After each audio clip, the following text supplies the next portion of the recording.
to tell y'all right now, all of these wonderful people would not be here without Patreon supporters like you. If you enjoy credible news, reviews, and commentary on UFOs and UAPs 5 days a week, you want to support this show. What's your name? Marty. Marty, look how easy this is, Marty. Pick up your phone. Boom! You're a Patreon member. I mean, look, it's so easy. You just click the link, which is right here. Just for $1 a month, you can support this show. Just fill out the information and pledge what's comfortable for you. It could be $1, $5, $10, or who knows. Just support.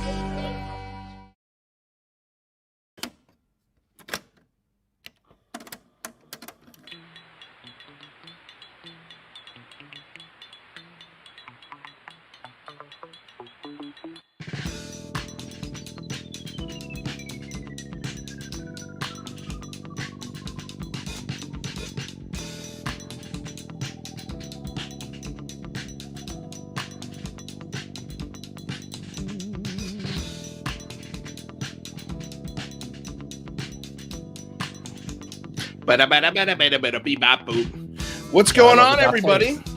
What would you say? What'd you say? Gotta love the DOS tapes. You gotta love the DOS tapes, man. Hello, good morning, good evening, good day, good afternoon, and aloha. Welcome back to another episode of the Unidentified Celebrity Reveal. Your home for credible news, reviews, and commentary on everything UAP and UFO. My name's Luis Jimenez. Gentleman to my left, your right, is Mr. Rather Be Squidding. Hello, Rather. How are you doing? Doing well. How about yourself? Can't complain. Can't complain. Before we get started, of course, I want to remind you guys that we do have a podcast. It's available right after the show. It's available on Spotify and iTunes, so go check it out. Please rate and review the podcast, too. We could really use some help on that front. Don't forget to check out the Patreon, and our Super Chats, of course, are open as always. So if you got a burning question for any one of our guests tonight, just go ahead and throw in a Super Chat, and it'll definitely get answered. Don't forget to like, subscribe, share the show. Ring the bell. That way you are notified every time we go live, which is Monday, Wednesday, Friday at 4 o'clock Pacific Standard Time. And sometimes we do surprise shows depending on what news be popping. And yeah, we've got a merch store and we've got link trees for everybody who's on the show and all of the hosts of the show and everything that leads to them right down below. So check out the link trees if you guys want to support that way. Of course, want to say hello to everybody in the Super Chat, including our moderator, Miss Tina Tomaszewski. She's usually in the house and always helps out, so appreciate everyone being here. We got Zon, Earth vs. Uranus, Ethereal Aura, LTL Gaming, Zero Cool, all you guys, thank you so damn much for being here. I know that Lue Elizondo, this is probably the worst thing to say at the top of your show, but I know Lue Elizondo is doing a show right now over at Disclosure Team with Vinny. So I don't mind people leaving this show, watching that, and then coming back and telling us what happened, because I'm sure there's going to be some interesting conversations that happen there. Grandmaster UV, what's shaking? And of course, we also love Vinny, so it's no offense, man. We're here to share the love. Boss, what's going down? Alec Sears is here, by the way, y'all. Simon Fly, Billy Pemberton, thank you all so damn much. Of course, we got Daniel Miller in the house. Thank you for being here, Mr. Miller. Truly appreciate it. Ryan Sprague, what's up, brother? Ryan Sprague's been hooking it up with some guests that'll be coming here in the next week or two. So thank you so much. He says he's remote Luing. I love it. Love it. Okay, cool. Shawnee, good morning. Good morning, Shawnee. I think Shawnee might be in New Zealand or is it the UK? That looks is that Australia? Me, but I'm a bad. Well, it's not morning time. It's not morning time in the British Isles right now, is it? I don't think so. Time zones. I'd say I know for sure it's morning in Australia. I think that's an Australian flag. Pretty sure that's Australian. They're pretty similar. I don't know. We get he gave us 3 of them, but that doesn't help at all. NP in the house. Shout out to Blue Marlin Chronicles. That's right. Yeah, our sponsor, BlueMarlinChronicles.com, purveyors of the world's finest fishing tackles since 1995. And of course, DOS Tapes, who provide all of the tunes that you hear on the show. Thank you so much for the reminder, NP. I truly appreciate it. And by the way, dude, you got to get back on here so we can talk about this cybersecurity thing. Let me know, because that's good. That's an interesting conversation we never got to. He had to leave early the other day before we got to it. So if you can get in here in the hour or two, just message me and I'll send you the link, dude. We'll get you in here. All right, so we've got a lot to talk about today. A lot of stuff has happened, primarily with a book. We've got a Susan Gough sighting. I feel like she's not a sighting, but like what would you call it? Rather, a Susan Gough update or. Yeah, some insight into the mind of Gough. A breaching of Gough. And then of course we got some friends to help us break it down. So let's go ahead and bring them on. Of course, we got our Wednesday regular staple, Miss UFO Jane Kyle, Texas researcher and UFO badass. What's going on, my lady? How are you? Welcome. I am still giggling a little bit at the remote luing. Yeah, that was pretty damn good. I don't think anything's gonna beat remote luing. Shit, we should put that on a shirt. And then of course, one of our go-to political analysts. He's the UFO chief correspondent at the Daily Caller, Mr. Alec Sears. What's going on, brother? Hey fellas, everybody, how you doing tonight? I too think if you put remote luing on a shirt, I would get it. Yeah, I think that's. I'm just trying to think of what image I would put with remote luing. Maybe just Lue Elizondo changing a channel. But anyway, dude, guys, thank you so much for being here. Welcome. I guess let's start. I wanted to start today's show. Me and Michael Mataluni had a conversation off air today. We talk on the phone all the time, and we were talking about, and I didn't even tell you guys we were going to talk about this, but we kind of have to address it. I'm not sure if you guys below Alec and Jane know David Hiss or sort of his involvement with our show or the things that he's been saying for the last, I'd say 3 or 4 days. Are you guys familiar? Give me a recap. I'm really bad with names, so I'll hear things on the web and I can't connect. His handle is XUAP. Okay, and so he's been on the show. He worked at White Sands Missile Range. He was a technical, I can't remember his exact title, but I know he did a lot of coding, essentially. You know, one of like IP kind of guy. And so, you know, he's worked for government contractors. He understands security systems, things like that. And then, look at this. We got Jazz Shaw who popped in.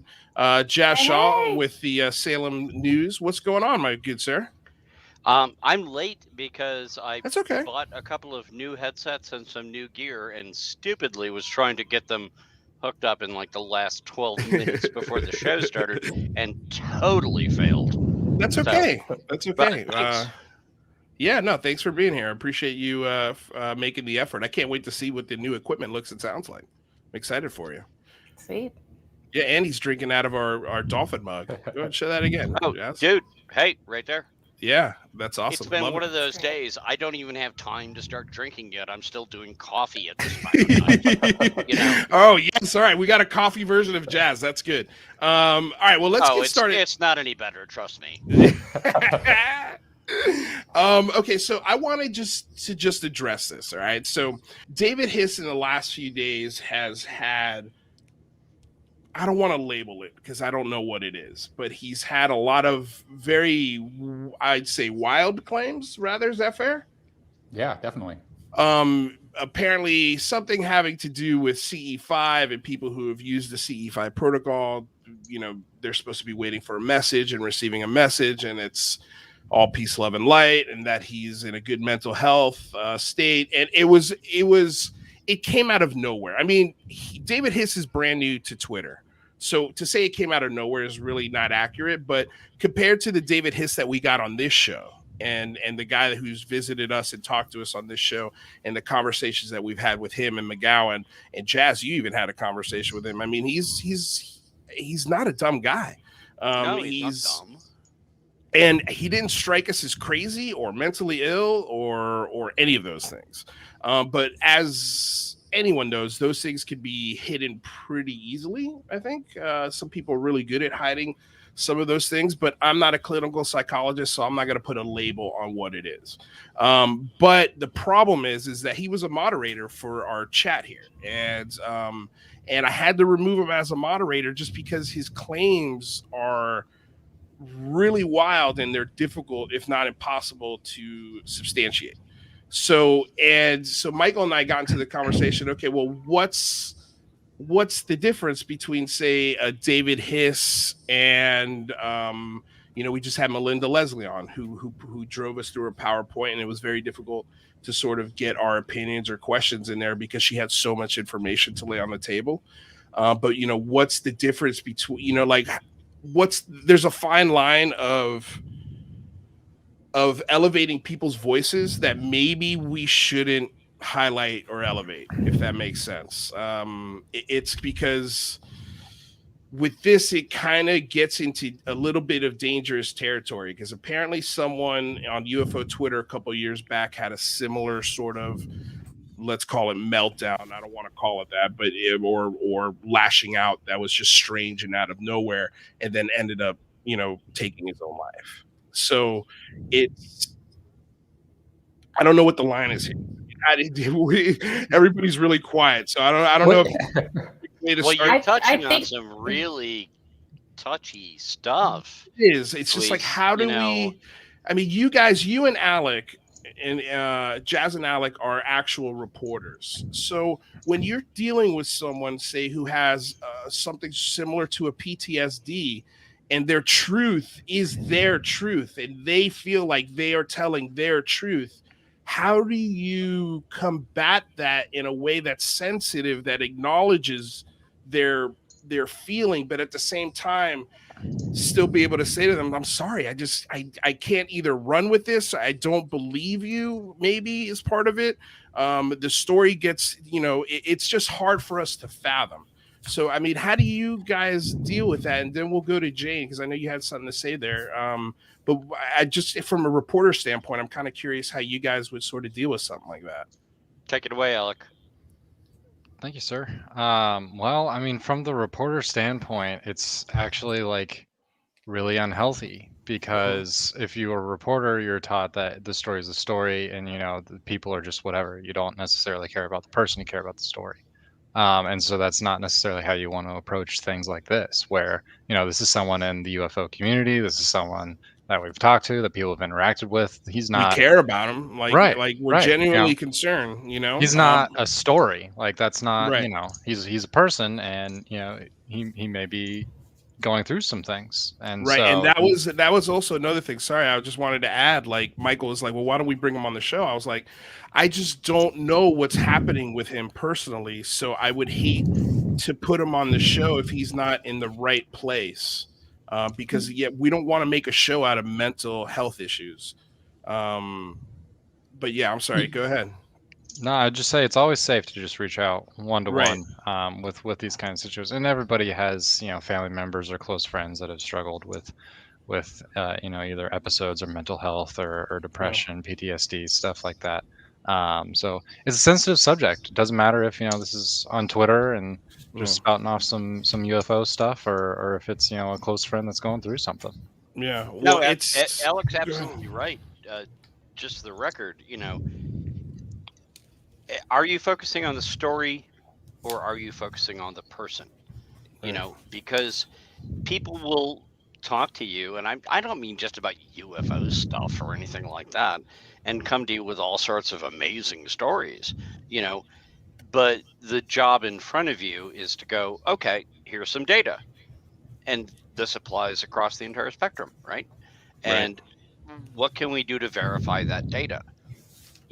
When you get into the ufology field, wow, there's so many things we can talk about that people come up and say, oh, we got this, we have this, and here's this thing that I heard from somebody. If somebody comes and tells you, wow, the government just blew another $50 billion on a failed missile project, I can go and I can guarantee you, either of us, Alec and I can go and find somebody to go, okay, here's where you submit the FOIA. Let's look at the budget. Did that happen? And if it's true, then you're like, wow, we got a real story. Let's talk to this person. When somebody comes up and says, well, I saw aliens and I went into a cave somewhere, you're kind of off into a whole nother strata, so that it doesn't work out the same way. So I think bringing journalists into this is in some ways good, but at the same time, I think you're talking to people that are going to be more critical, even for something that you find totally plausible. You're going to be speaking with people who are like, okay, I could be on board with this. Let's gather some data, and there isn't always data to be gathered. Right. Jane, what were you going to say, my lady? Yeah, well, I was going to say, really, to the extent that I'm guilty over it and trying to solve this issue, I've got some ideas up my sleeves. Most of the reports I receive, don't make it, on the web. So, so I'd say as a gatekeeper, I don't run with every story and I don't give a platform to every experience. I love talking to people one-on-one, whether it's email or message back and forth with people and talk to them about events, and I will learn from that. So that's one thing, one discretion, right? There needs to be some physical evidence or maybe another reporter, some compelling reason to report on it as a UFO reporter. So that's one thing. Another thing is I've really enjoyed, my new friend NK, who I know you've had on, and because she comes from the totally different world where it's not about necessarily even proving the phenomenon. It's just about being there as a support, right, and archiving experiences. So we come from very different worlds, and so I think both those worlds have to exist. And I think one thing that is key, though, for a place like this, so NK can have a private conversation with an experiencer in a really different way, right, than an experiencer that might come on this show. So I think it's important to set certain goals and framework, almost like an agenda, right? Like if you have a meeting at work, here's, what we're going to discuss, and separating out, okay, this is the experience, we want to archive that, and then let's figure out from that story what's common with other people's stories, what little nuggets and clues could we maybe then follow up for and find more verification. And so I think if we need to continue to listen to the witnesses. It is overlapping with mental illnesses and disorders, but it does not mute. It doesn't take away. It shouldn't necessarily take away from that, right? So I think we have to keep listening, but we also have to keep having faith in witnesses, and this is a teamwork, and be like, look, you guys have to keep sharing your truth, but we also have a goal in this panel of, okay, what are the data points we can take, from your story? So I think it's just a work in progress, and I think you've done a really good job on your show. I'm trying to get there. It's tough. I don't feel like we've done a good job, but then again, I think you have. We just started with this conversation, but it's something that me, Mike, and Rather talk about after every show when we have these people who are making incredible claims, and they really don't have the proof that they are claiming they have. I mean, in their eyes, it's proof, but it's like, how? Please. Yeah, can I share just one other thing? And I want to be really, really, really respectful of anybody that has a mental illness. Because I don't suffer from, things like schizophrenia. I've had a little bit, in my family a little bit.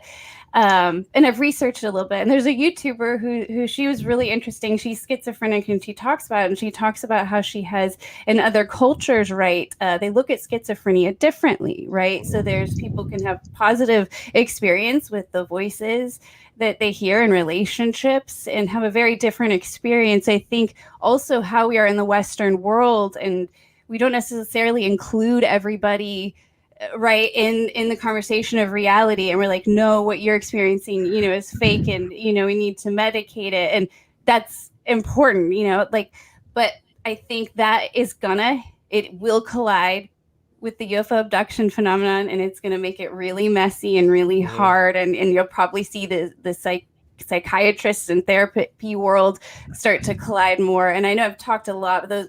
I've been thinking about it a lot, so I just just for people to think about. Well, I think part of the reason why I wanted to start the conversation here was just because we're going to be talking about some crazy things today. We're going to be talking about Demi Lovato's show. We're going to be talking about Skinwalkers at Pentagon book. So these are things that we have to suspend our disbelief a little bit just to consume it and have the open mind to consume it, and then come to maybe a more thought out conclusion. But rather, I'm sorry, what were you going to say first? Yeah, well, I think if you look at what ex-UAP is saying, it's a lot less crazy than a lot of what Lue Elizondo and people are saying in this AAWSAP book. I think what's kind of concerning about this is that is kind of a quick about phase from his what we thought was his position to this kind of wild position. But to ex-AP UAP's credit, he does tweet about having seen therapists recently, having having probably some self-reflection about all this, and he has gone to a therapist, and he's encourages others who has, feelings like this to go see a therapist, which I think is a very healthy and good thing. And yeah, it's I think another kind of problematic thing that's going on with this particular case is he's claiming that there is proof and there's proof coming, but he won't tell us what that is, right? So I think that kind of adds to this being, people piling on him and wanting that. Well, I think it's such a 180 from what we were having discussions about just 3 or 4 days ago. And MP here with a $10 donation, and thank you guys so much for the donations that you're putting in here. Addressing mental health in this community is really important. I know it's uncomfortable, but we need to be open about it because it's real. And here's the thing, like, again, I don't always preface these shows with I'm an experiencer, but I am. I've had a close encounter with a craft. But I've come to the point in my life where I can accept if somebody put me through a whole bunch of psychological tests and evaluation and people came to the determination, hey, Lou, you have a mental illness. This is something that the brain naturally came up with. I probably first would have a hard time believing it because there was other witnesses. So are you telling me those people also had mental deficiencies and the exact same, vision that I had? That's kind of unlikely, right? But I would still have to accept it on some level.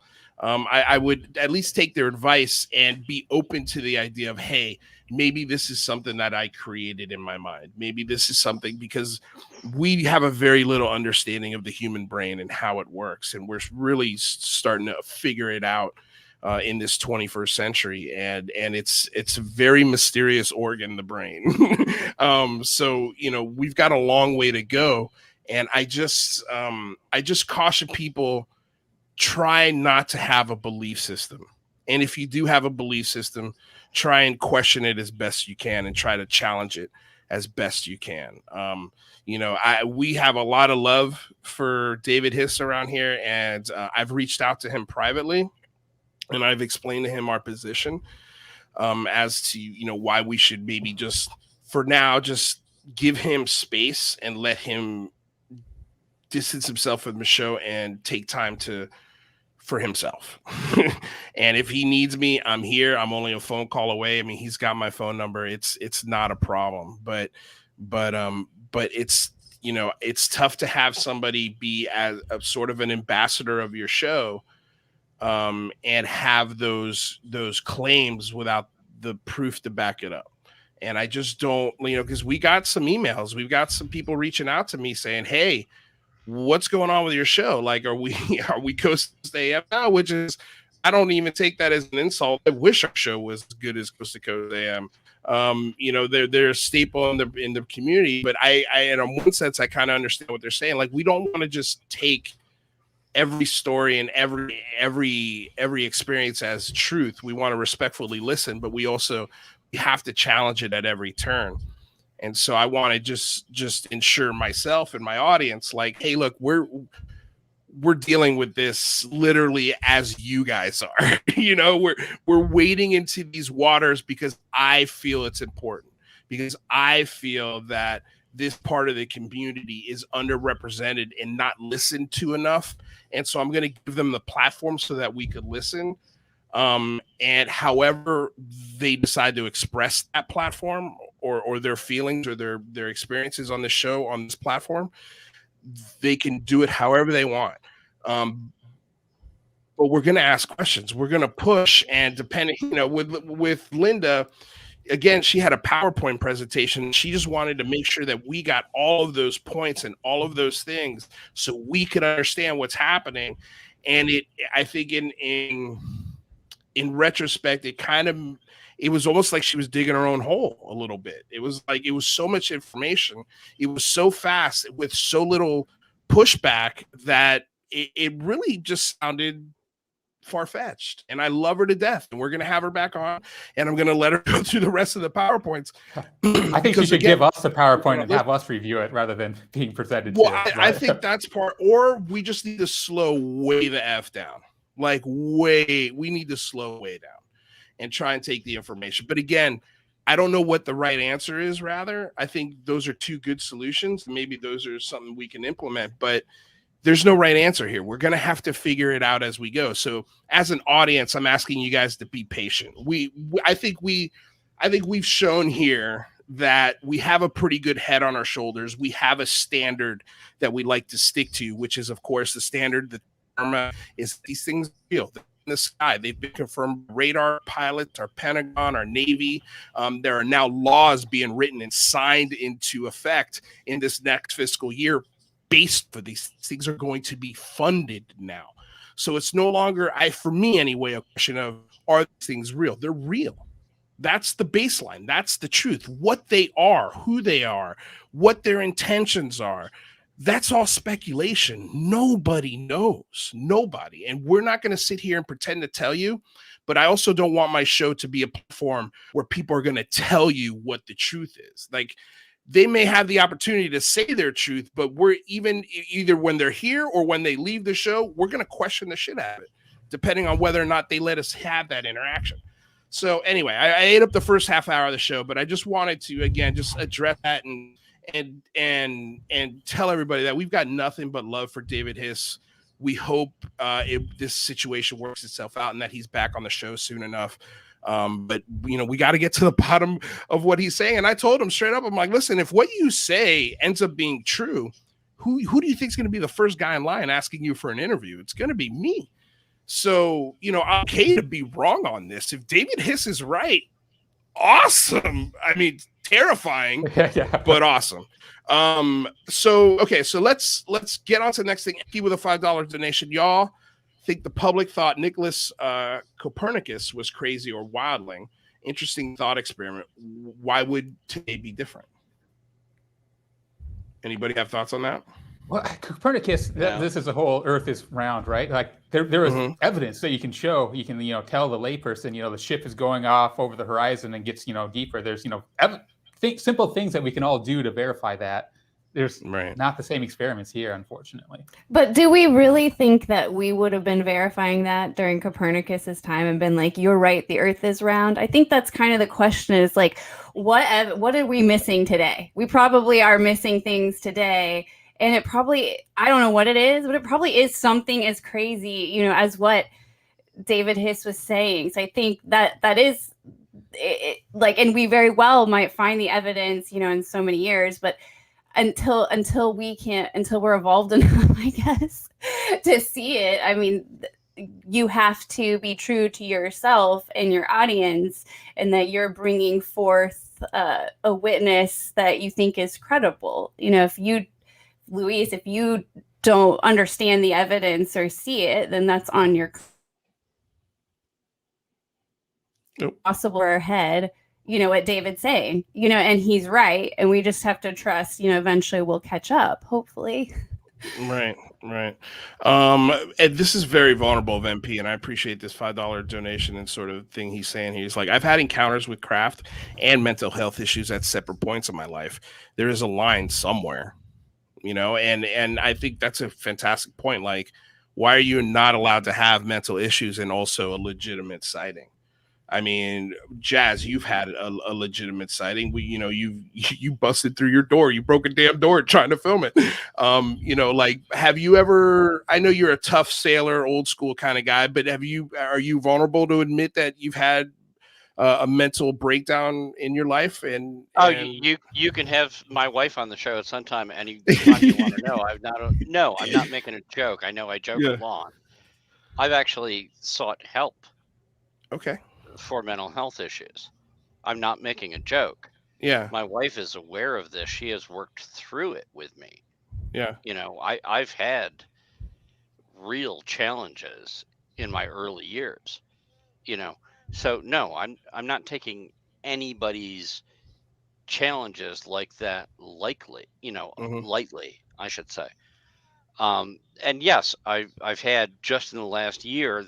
I never had any experiences before this, but as you guys know, we're not going to go through it all again. I had 4 different encounters. So if anybody wants to judge me on that basis and go, well, at one point, he had mental challenges because he had anger issues and things like that, well, then you're free to say something like that. But I don't think that's the situation we're dealing with here. I sat quietly for a long time. Um, the questions that are being raised right now, it's like, what should be addressed on the show, right? And where do you cross the line to the point where we don't give you the same platform, the same level of credence until you produce more information Right. to make it true? Somebody can come on the show with us and say, I had this experience and I filmed this thing and here it is. I don't know what it was, but it certainly looks interesting and it seems to tie in with. That's one situation. Somebody else can come on and say, well, I was abducted 17 times and I've had 14 kids, and that may be possible. I'm not sitting there and discounting that, but I'm just saying, if somebody shows up with a video, even if it's crappy like mine, and well, I saw something. Okay, you saw something, and we saw something too. Maybe it's interesting. Oh, I had 14 kids. Well, then there's more area to dig into, right? Like, have you seen a doctor? Have you had any scans to show your pregnancies and things like that? And I'm not discounting anyone again, but there are people that have stories that would seem to require more demonstrative data, if that makes sense. And some of them, they may still turn out to be true, but if we're trying to bring more, how many times has Luis said, what I need is stuff I can put in front of a senator, right? You've said that repeatedly. Yeah. I can go out and show you 3 videos I shot. They're on my YouTube channel. They don't prove anything, but I saw something, right? There's something there. Maybe that's interesting.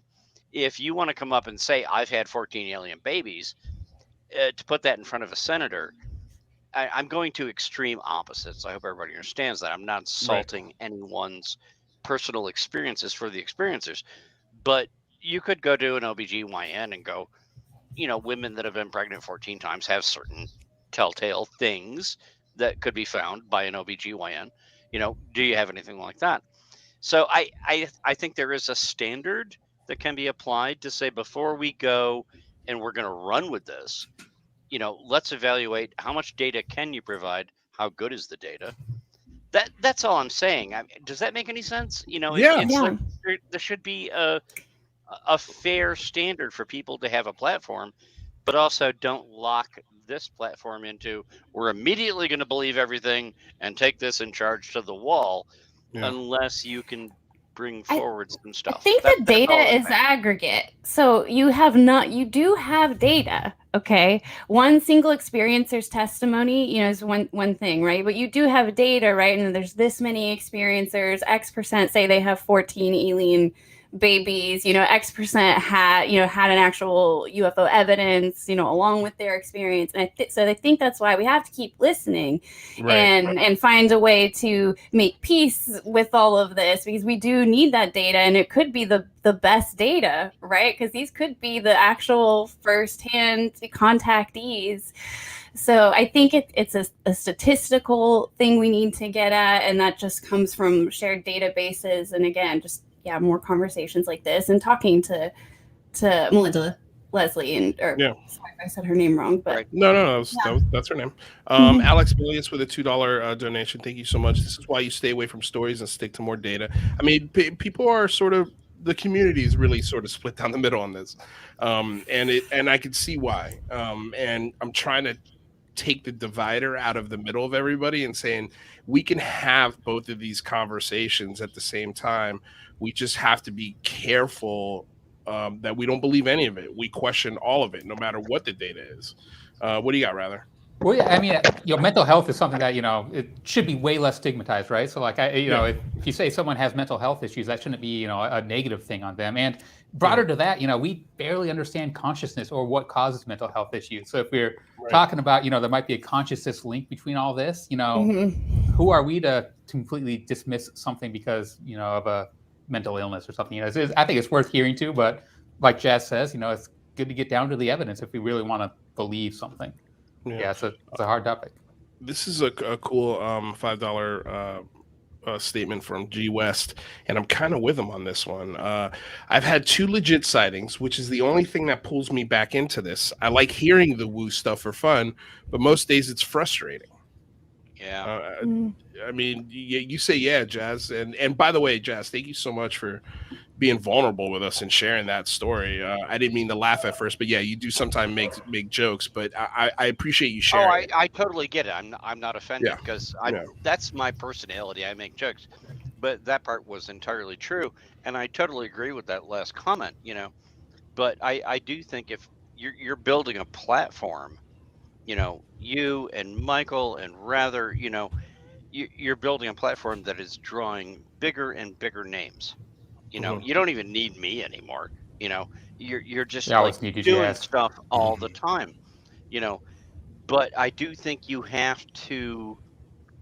I'm looking for the right word. You have to have a filter and say, at what point are we entertaining ideas that previously might have been, really controversial, and today are being taken seriously? And at what point are we entertaining ideas that, wow, perhaps it's something nobody could imagine and it could be true, but a large amount of the public's going to hear that and go, oh, you're crazy. Yeah. And for some of those people, maybe they are crazy. Maybe I'm crazy. I don't know. But there are other people that are going to be like, well, that's similar to something I saw, right? And it's a really hard line to draw. And I think you guys are right now facing down that line for the first time since you started building the channel. Yeah. And I think that's what you're dealing with right now. And I hope everybody who regularly listens will understand that as you go along for this ride, you're going to run into some situations, where we're going to have to figure out there's only so many shows per week. There's only so many things. And we do want stuff that can be brought forward and put in front of a senator or a Congress member, and some of the other stuff may actually be true. Maybe we're not there yet. Some of the other stuff may turn out to be false. And there's a lot of possibilities why those things could be false, right? So I think you're handling it pretty well so far, and I congratulate you. But I also want everybody to recognize that it's difficult. This isn't something you can just do. Pick up the phone. Oh, this is good. This is bad. I think you're doing as well as you guys can, but it's not easy because this is a really hard topic. This isn't like you running a show like we're going to examine the budget this year for the government. If you did, we could turn around in 5 seconds and find somebody to go, here's the dollars, here's the cents, here's what was signed. You're talking about UFOs. You're talking about potentially aliens. You're talking about a bunch of weird stuff. The government, by their own admission, doesn't really know what's going on. And if they do, they're lying their butts off about it, right? So it's a tough line to walk. I hope everybody who watches this particular show has a little understanding for what you guys are going through when you have to make these decisions and sort of, well, where do you draw the line? Right. Because it's not easy. It's not like doing journalism and covering the budget. It's not like covering where the Pentagon is this week. You can determine all of that. We're talking about things that people don't know. Well, it's just got a human factor to it. It's a human factor, but it's also things that can't be proven. There is no budget to show how many aliens showed up in what place, and how many people were abducted and things like that. So you're tackling a much harder subject than most journalists, and I give you credit for that. I appreciate it. And Aaron Desari with a $10 super chat, and Aaron, I love Aaron. And he's always speaks from the heart, and I don't mean for this to be an ostracizing of anyone. But he says if they don't bring the data, we ostracize them. Again, I disagree with the decision here, but we really need to move on.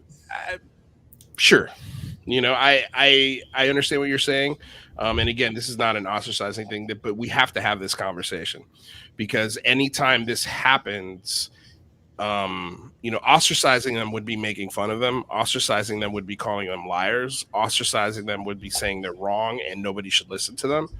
I don't think I'm ostracizing them. I think I'm just bringing attention to it because this person is an ambassador of our show.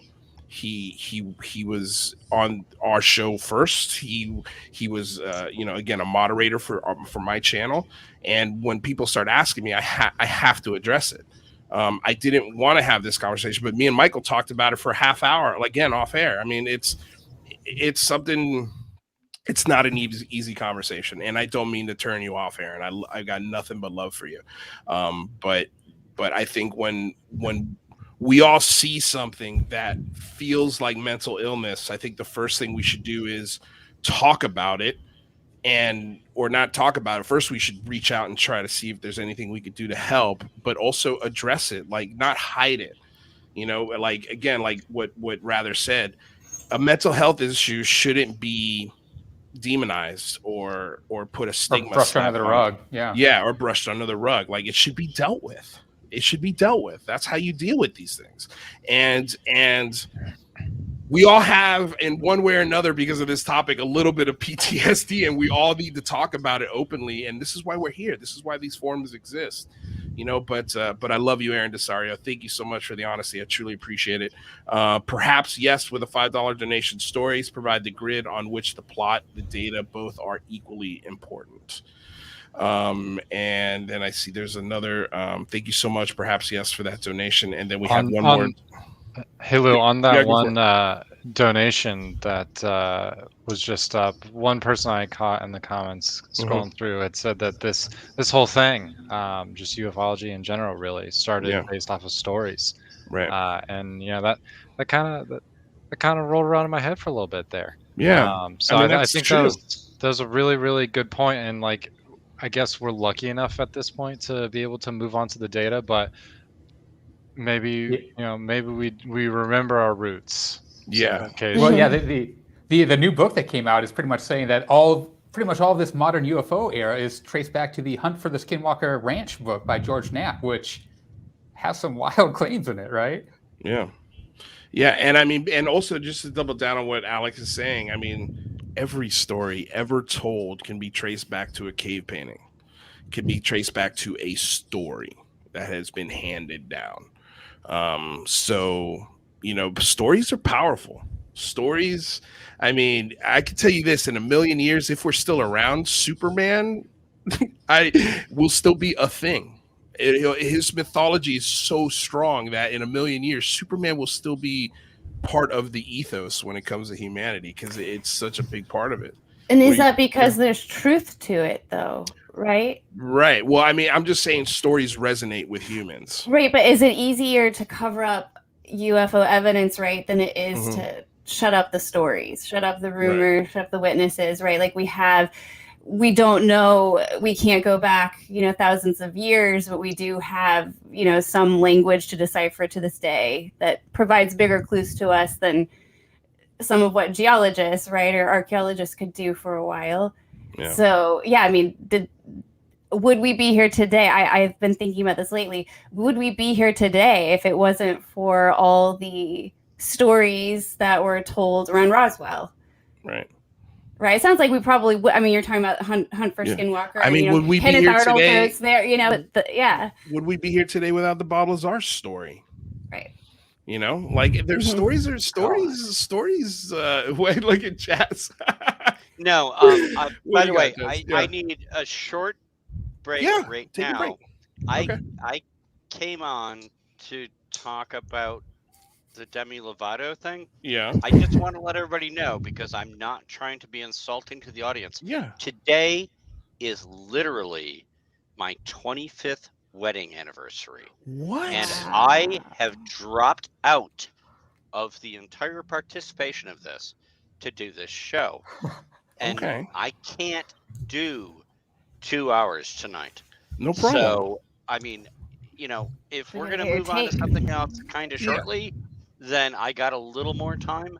Okay. But I'm really, any of you who are married or have a Jazz, significant why didn't you other, tell me it was your 25th wedding anniversary? I would have said take because the I night off. posted it on social media like 50 Oh, I times. missed Yeah, it. I missed let's it, make sure man. I'm Jazz gets sorry. to 26 here. Yeah, exactly. But Um, today is the day, yeah. and I dropped everything to come do this show when I Okay. was asked, because I Well, try to be a team player. you're the man. So, I need a quick break. We're going to go Okay. talk, and we Okay. can do a little bit more, but if we're All going to right. do the Demi Well, Lovato thing, as soon as you come let me back, know. we'll review Demi Lovato. We'll get that out of the way. We're only going to do it for 10 or 15 minutes. It's going to be a quick review. Okay, that's great. But Thanks. awesome. We'll see Thank when you, you get Jazz. back. God, you gotta love that man's honesty. I mean, it's pure and uncut. Joe, thank you for the $20 super chat. This is good conversation. And look, I didn't expect this conversation to go for the whole first hour. I really didn't. I did not. But I mean, you guys were adding so much wonderful stuff and things that we haven't talked about yet. This idea of just talking about this mental illness and addressing it and not sweeping it under the rug. So I appreciate you guys sort of entertaining me with this idea. So until Jazz gets back, what I'd like to talk about real quick, if we can, it's the reason why we have Alec on as well, is this letter or this. Can you tell us about what Susan Gough did to Lue Elizondo? Okay. Yeah. Sure. Well, I mean, I feel like a good portion of the audience is going to know that after Lue left the Pentagon potentially illegally purged all of his email files archive, and then just went on like this whole tear of talking about how he was never part of ATIP, he was never running ATIP or SWAP or any of that stuff, had no involvement in it, and that it wasn't a UAP program. All things we clearly know are untrue. And so a reporter, journalist, Alejandro Rojas, through FOIA, so everybody here needs to learn how to use FOIA. Everybody in the chat, just be inundating the Pentagon and FOIA requests. Got back this letter that Lue addressed to Susan Gough. And it was actually sent, June 3rd, 2020. So this was well after Lue Elizondo left the Pentagon. And so he's emailing her back to kind of say, hey, stop dragging my name through the mud. Here's a nice long list of people full of credibility that can vouch for me. Top of the list is the Honorable Harry Reid, the former Senate Majority Leader. Stop dragging my name through the mud. Of course, I'm assuming, he's never had any kind of response from this, but Lue drops a serious bomb on Susan Gough in this on the third page of this letter. From what I'm looking at on this tweet, I don't know if Chad has found it or anything, but we could probably drop a link in there. Yeah, just throw me a link in the private chat, and then I could throw it to them. I've got the letter that Alejandro Rojas got. Okay, yeah. But the last page of the letter is pretty brutal and just quotes a reporter in the Drive saying just how it was a quote from this Tyler Rogaway, saying that Susan Gough is just the worst I've ever had in my experience with Defense Department public affairs personnel, which is a very scathing personnel review from a reporter, and it's very interesting. So here's the quote. I'll read the quote for you guys because it's pretty damn funny. So the quote is, simply put, my experience with Susan Gough has been the worst I've had with any Defense Department public affairs personnel ever. What has transpired, or more accurately, what hasn't transpired over the last 6 months, leaves me with no confidence or trust in this official representing the DOD on the issue. That's from Tyler Rogaway. Yeah, and as far as like when you're on like the internets and you're like insulting people, it can get pretty nasty. But when you're like doing it in a letter and it's supposed to be professional, that's about as like cutthroat as it gets. Like when people talk about like lawyer speak or whatever, and lawyer Yeah. speak, that's like you just drop kick Susan Go's puppy, punted it out the window, and then went outside and lit her grandma on fire. Like that is brutal. So what do you think? Do you think Susan Gough cares about this letter, or do you think she's going to? There's Jess. Do you think she's going to respond to this in any way? No, absolutely not. Susan Go is a professional. By she the way, understands it's that- pronounced Gough. I Is was it the one who Gough? broke that news. I Yeah. wrote her. I actually sent a request to her, like, how do you pronounce your surname? And she sent me that, and I sent it out to all the journalists doing it. Fair It's enough. Gough. Fair enough. Susan And, Gough, I yeah, apologize, she Susan, for when you watch she this should back. probably be in jail. Do you But think these are really arrestable offenses, Jess? not maybe her particularly, but John Greenwald has come up with pretty irrefutable evidence from a series of requests that he sent where they went, and either there's one of two situations that are true, and I've done some long tirades online about this. Either someone in the Department of Defense deleted all of Lue Elizondo's emails way ahead of the schedule, and they should have been transferred to the National Archive. And they're now deleted, but they weren't deleted when John was first asking for them. They were like, yes, we've been searching them, we've been using these keywords and things like that. And then they came back and said there are no records that exist. So either they deleted very, very sensitive government records to avoid FOIA requests, or they lied about it. They still have them, but they responded to journalists to FOIA requests saying, oh, the records don't exist. Either way, somebody needs to go to jail. And I've said this before. They have thwarted the FOIA process, which is against the law. So that's crazy. No, Susan Gough is, anybody who follows my work for the last several years, she wasn't somebody that got just picked out of a pool to be like, oh, you're going to be the spokesperson now. Right. She's a professional disinformation agent. She wrote the book that is still being used by the Pentagon on how to control the flow of information. She is an information agent. It's what she's always done. She's not just Mrs.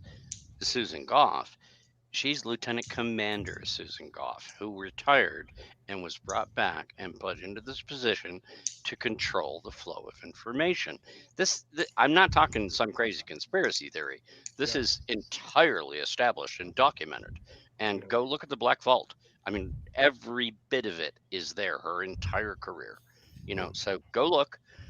You'll find out. If you're one of the people like me who for the last 4 years and more have had to deal with her, and I have a huge pile of emails back and forth between us.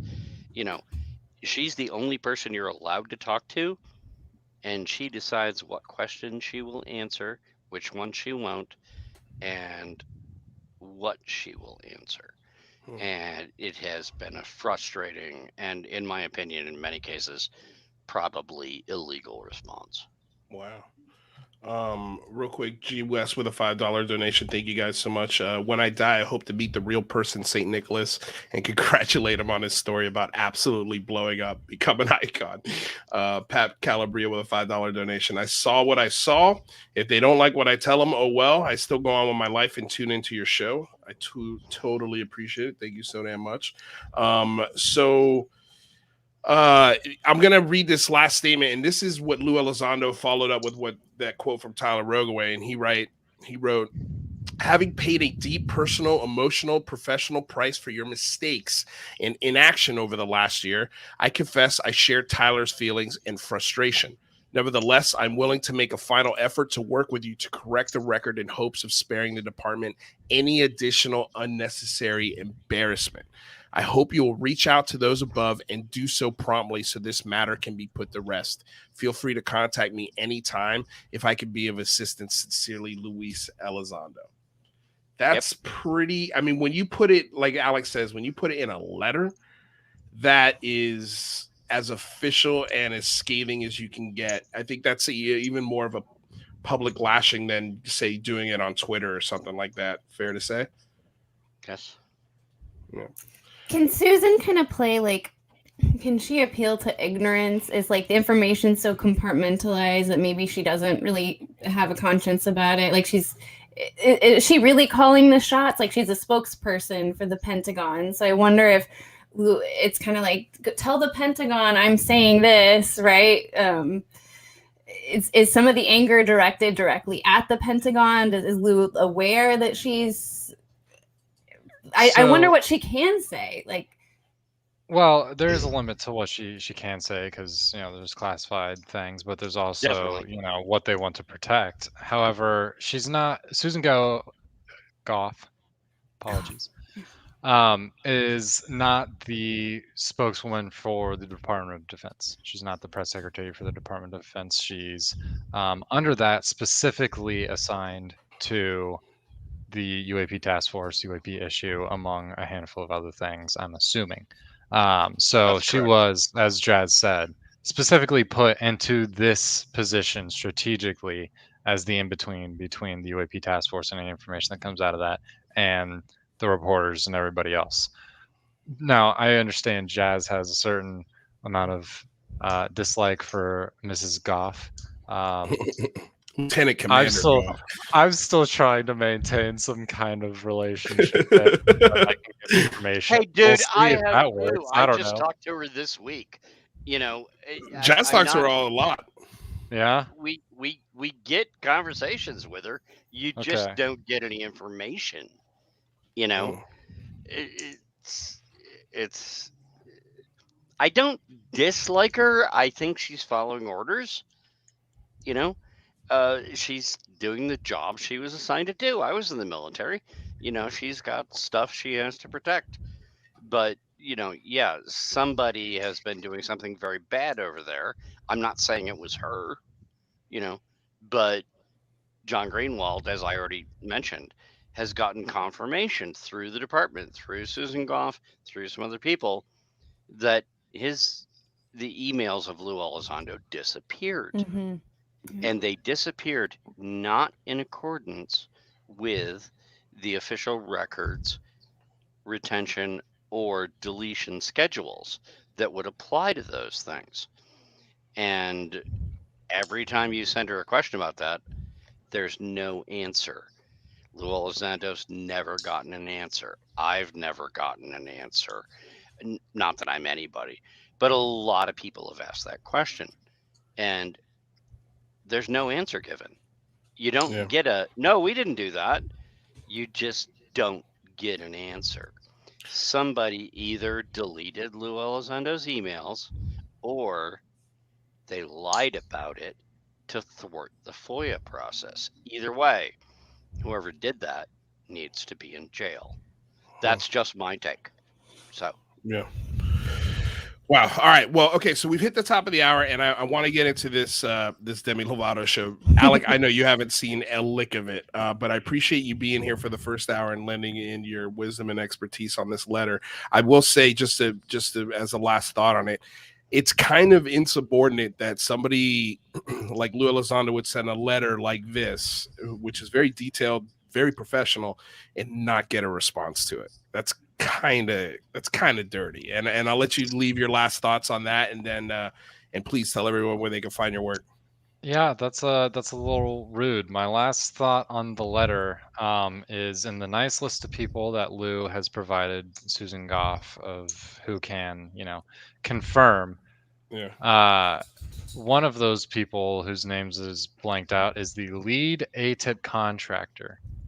And just one thing I want to start rolling around in people's heads is who that might be. Who would the Pentagon trust to one specific person, by the way, to hire out to be the lead contractor on such a sensitive program? What are your thoughts on that, Alec? I don't know. I really don't know. I mean, you can make some educated guesses based on the size of the the blank space. Yep. But Mhm.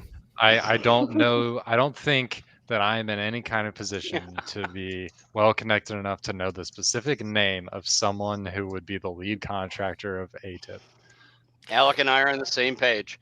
I mean, you thinking it's I've like a heard Bob some Bigelow? Really, no, but No, it's it's like a below medium to that. high level person. It's not like the CEO of a company. It's Yeah. it's someone Jeff who has. Bezos. I've heard Yeah. some good guesses, Kyle but Puthoff?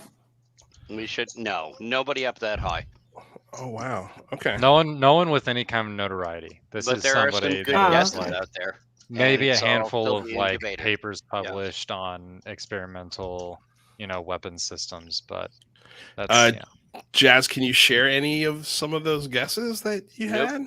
Oh, damn. No, we could be putting ourselves in positions to be like, sued. Really? So, We're yeah. guessing here. No, it's not. You don't want to talk about that. Boy. You really don't. Okay, man. All right. Well, next time you're on, Alec, I'd like to dive more into this. What are you going to say?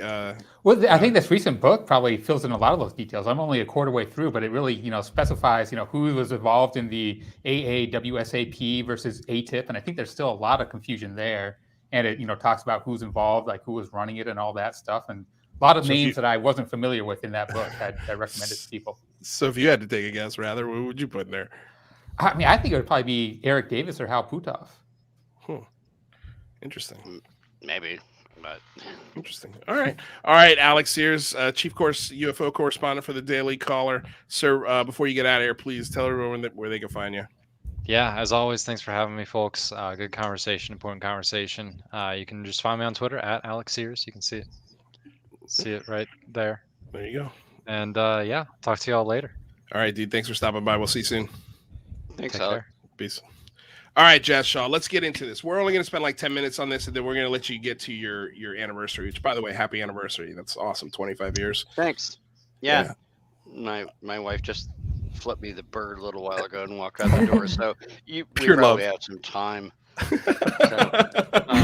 All right, Jazz. Okay, so full disclosure, I watched the first 2 episodes of this show. I'll be honest with you, I couldn't watch past that.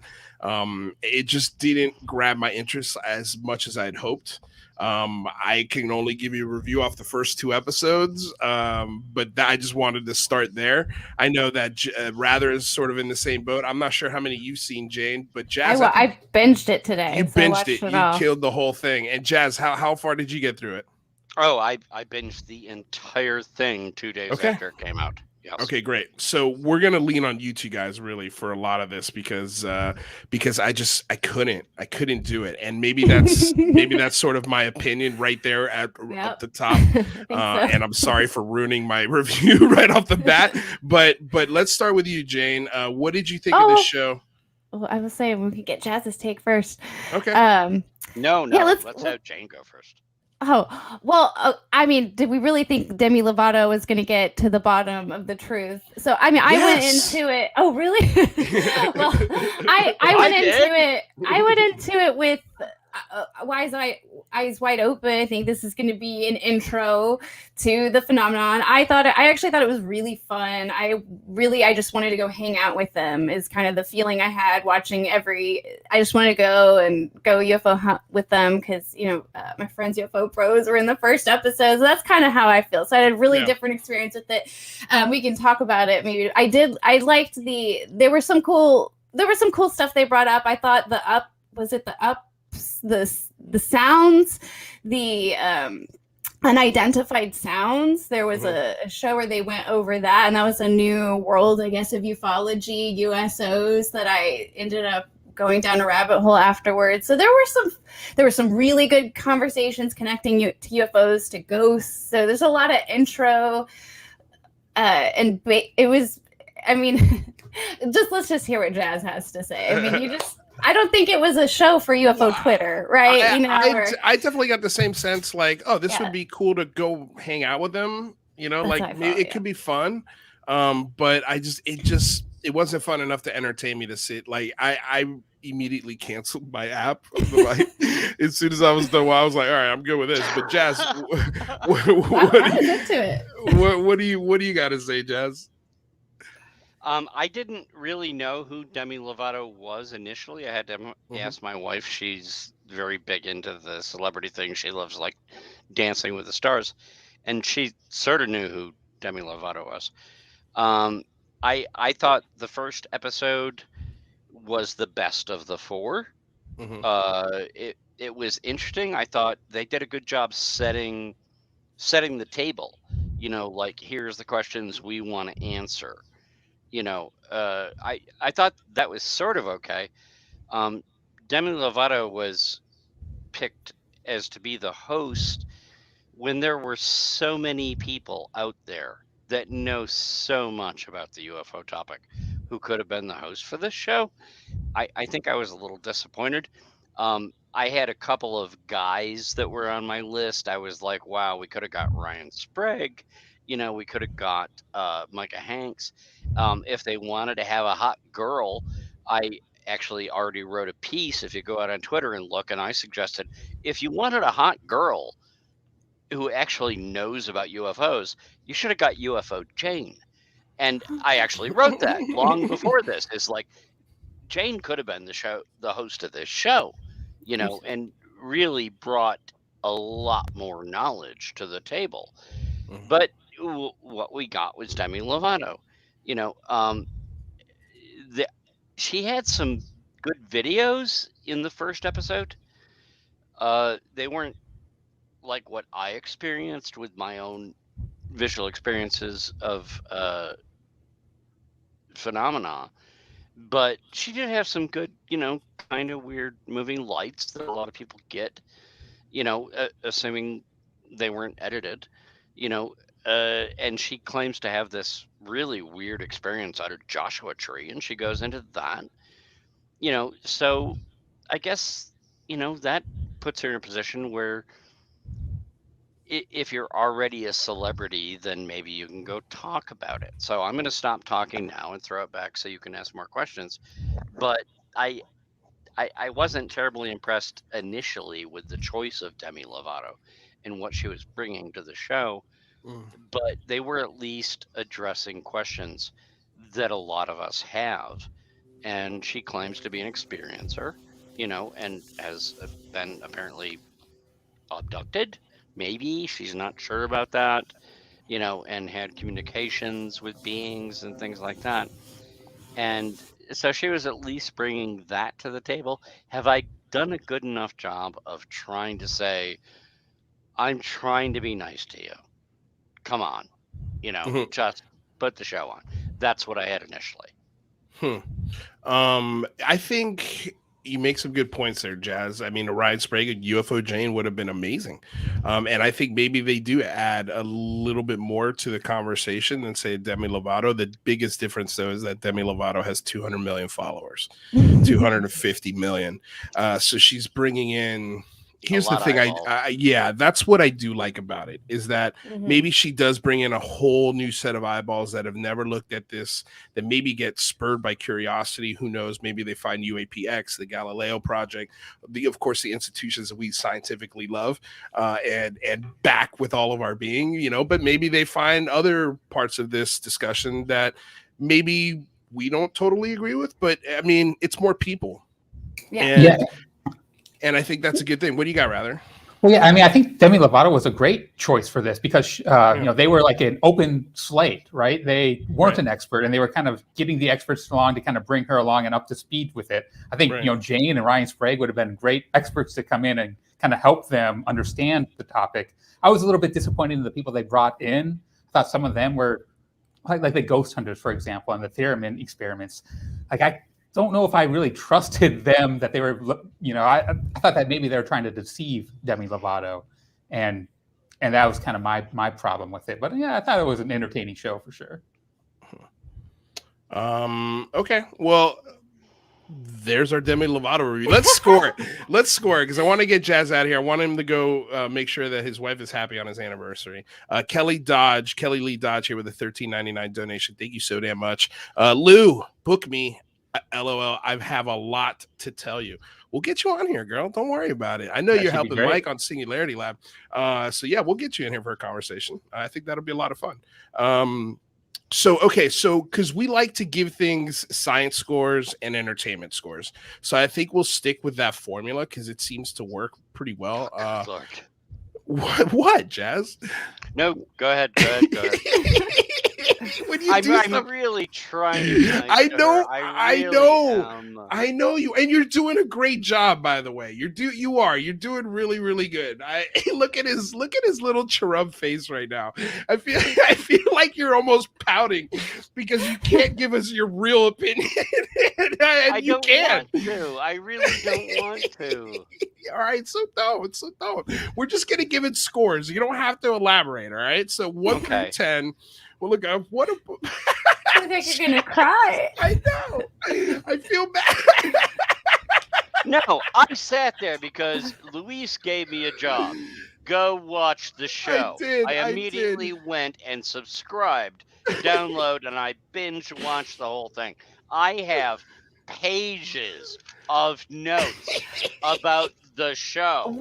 I was sitting here waiting to talk about all of them and dreading talking about every moment of it. But I did my job, and and yes, it's my anniversary. I need to go, so let's go ahead and do the scores. All right, cool. Well, let me ask you this. Is there any one note that you did take that you'd like to share with us?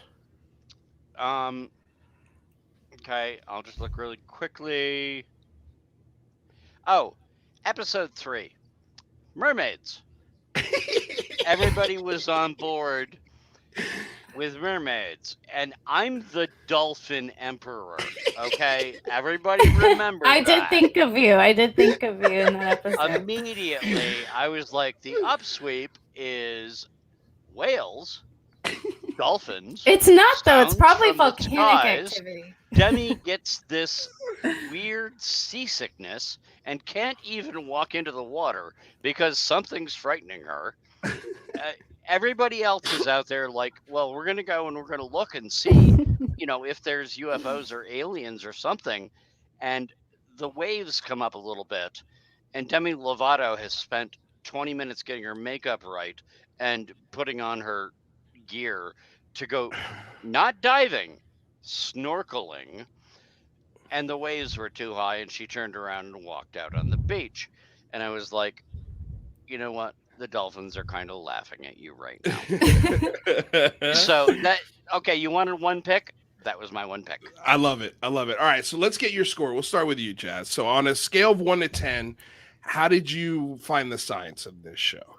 The science? Yeah. I'll give it a 2. Okay. Anything in particular that stuck out for you scientifically? There was. I mean, they talked to some people who were pretty legitimate, who had opinions, and were like, there are weird things going on, and there are things going on in the sky. And I thought they had some good moments where they went and captured. Oh, God, I'm going to get crucified for saying this. Assuming that it was real and it wasn't inserted, they did get some interesting videos of some lights that were moving in weird ways. And until November of last year, that's all I'd ever seen, so that's a legitimate thing, right? Yeah. I mean, now I've seen 4 UFOs myself, and that's totally different. But I was like, well, that was pretty good. Okay. But then the rest of it sort of went off into this, we're gonna, what was the one in the second thing? In the episode where they were going out to the ranch and they were talking to an entity, and it was something that only showed up with a light that blinked on an entity detector. At that point, they kind of lost me, so I thought the science score went down at that point. Yeah. Okay, so then from an entertainment aspect, what did you give it? 7, definitely. Okay. Solid 7. All right, so you were entertained. It was very entertaining. Yes. All right, cool. Jane, what do you think? Yeah, so I felt like Jazz, where it started out stronger, and I mean, I'm biased. I know I love the UFO Bros, and I know they're real field investigators, so maybe I went into it with a little bit of bias. I just know they're legit.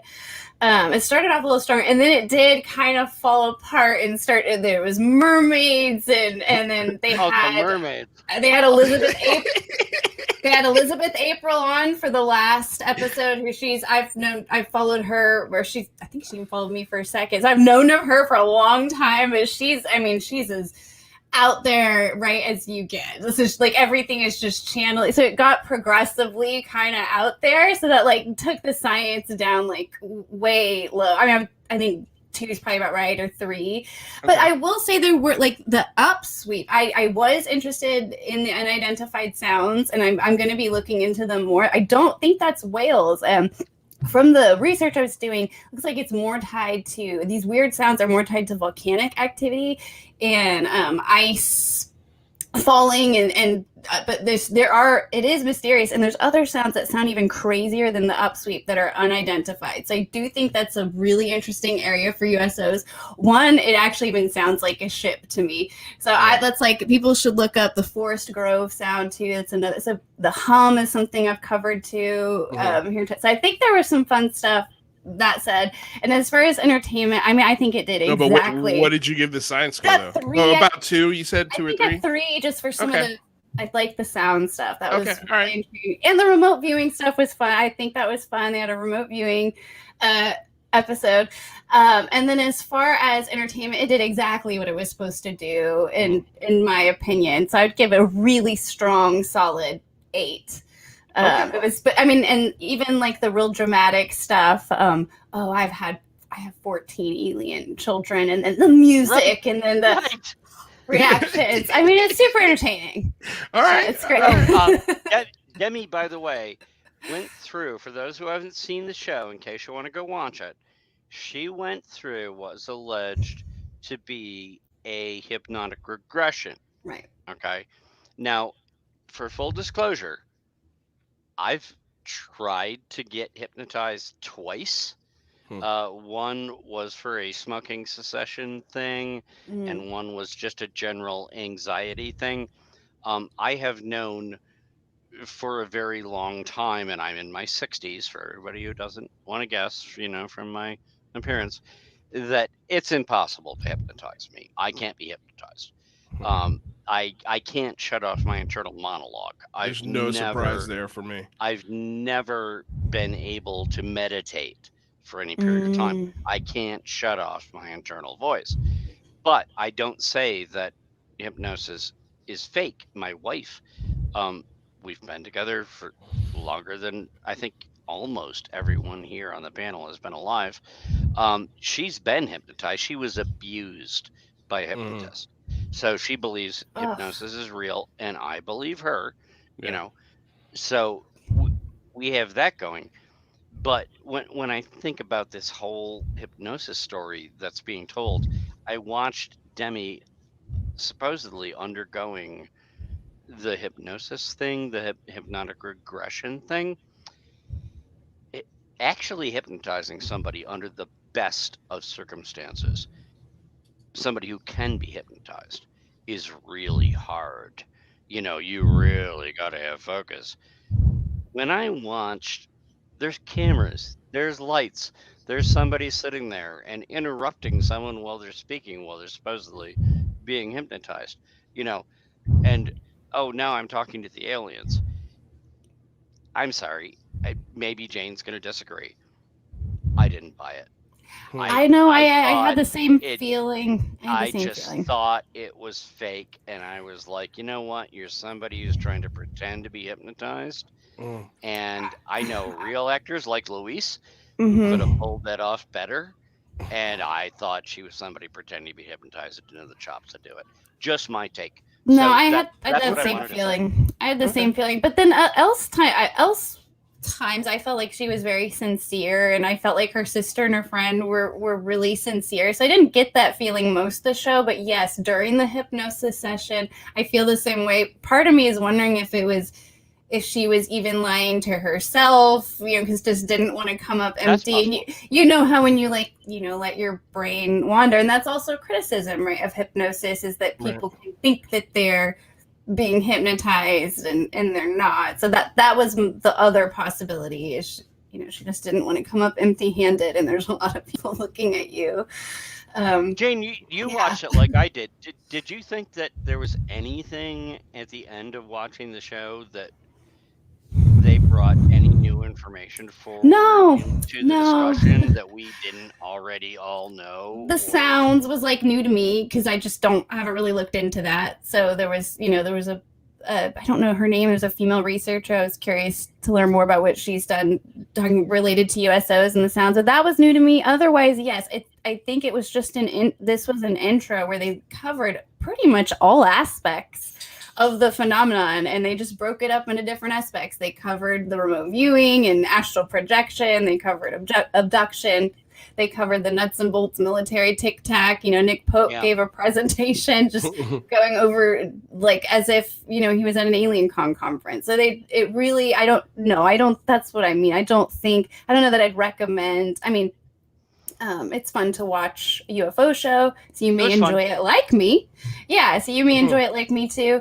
They listened to the Barney and I think it was the Barney and Betty Hill hypnotism. Was it Barney Hill's regression? Betty and Barney Hill. Yeah, that's a pretty scary one. There's some nice, just kind of reviewing these shows. You always can remember these cases you forget about. But yeah, I don't think there was anything new. There was no new ground broken. I will say that they didn't bring this up, but Joshua Tree is a pretty good active area for UFOs. And in 2016, in Contact in the Desert, I covered a bunch of people saw UFOs. There were photos, videos, and very similar to what Demi Lovato is talking about seeing in that area. So I did want to mention that. So they're not new, just I guess we are hearing more of the same things, though, I guess. So I agree with Jane, by the way. Totally agree with Jane. Like I tried to say before, I'm married to someone and no other people who totally believe that hypnosis is possible and real. It's not a fake thing. And I have listened to the Betty and Barney Hill tapes, and I think that was... I wouldn't argue that it wasn't real. That's some frightening stuff. I think that Demi Lovato's hypnotic regression, let's just say we should all go get a cup of coffee and say, well, we'll rejoin later. Yeah, fair. What do you think, Rather? Yeah, well, I mean, I had a lot of problems with the hypnotic regression, not as a fact of what it is, but the therapist who was doing it seemed to be very clear that she had already came to the conclusion that this was an abduction experience, and was talking about that with Demi Lovato. And there was clearly the power of suggestion was going on there. The therapist was pretty much telling Demi Lovato what she should be saying in this thing. And I don't know if Demi Lovato was faking it or was just, I think the power of suggestion is very real and powerful. And I think that's what was probably going on there. And I also had a lot of problems with the ghost hunters in episode 2, which, I thought that was kind of just like parlor tricks kind of stuff. So, I'd give it a 1 for science. For entertainment, I'd give it about a 6. I'd watch it if I was on a plane ride. I didn't have anything else to watch, but I'm not going to really actively go out and watch the rest of it, probably. Just to back up what Rather is saying, anybody wants to do a screen capture right now, look at line number 3 on here. You got to move it when up I a little was bit. taking my notes, the third line I read, leading the witness. The hypnotist was leading the witness in that hypnotic regression. That was my opinion, and that's why I wrote those notes. And I'm not making this up now to support Rather. I was like, hey, this is the shit that I wrote while I was watching it. Yeah. Okay. So I agree with Rather. I think that hypnotist was definitely leading the witness, and was just like, and when did you feel like you were being taken to another alternate galaxy, as opposed to what happened next? Betty and Barney Hill, they had a very different experience with their regressionist, and I was totally encapsulated by it. So, yeah. Okay. Well, thank you guys for that, for those reviews. I'm going to go ahead. I'm going to give it a 0 for science. I didn't think any part of this was scientific whatsoever. Yeah, there was nothing scientific about this show, at least in the first 2 episodes that I picked up on, where I was like, okay, this is at least this is something new, like new footage, new angles, new whatever, or even scientific breakdowns, or talking to any scientists, or bringing any scientists on the show to sort of maybe explain, what we might be dealing with here. But then again, I don't think this is a science kind of show. This is more of an entertainment show. But with that said, I have to give the entertainment a 3 just because I didn't watch it. You didn't finish it. I didn't finish it. So how can I can't say I was entertained by it because I went and watched 2 seasons of Succession instead. Like it was okay. And my biggest worry watching it, and I don't know the behind the scenes, but I'm curious to know how much drugs was taken on this show production. If I had to take a guess, I would say it was pretty open. Well, Demi Lovato is California sober, right? So yeah, that's not sober. That's not sober. And also, just to sort of double on what you said, Jane, I think you're right that Joshua Tree is a hotspot here in California. But it's also the spot people go to do a lot of drugs. Period. We should be able to ask Luis. You're an actor. There's nobody else on this panel who is a professional actor. Yeah. For the bit you watched the first 2 episodes. Was she acting or was she portraying? Was she telling a story? Was she expressing? Or did you find that to be acting? I didn't get to the hypnotherapist part. So from what I saw, it was genuine. I think she truly believes these things. I don't think she's acting. But then again, if I got to this hypnotherapist scene, I think maybe I might change my mind on that. You should check it out. Because if that's the case, like, that's very misleading. It's very, and it is the whole crux of everything, right? It really is. That was episode 1, Lou.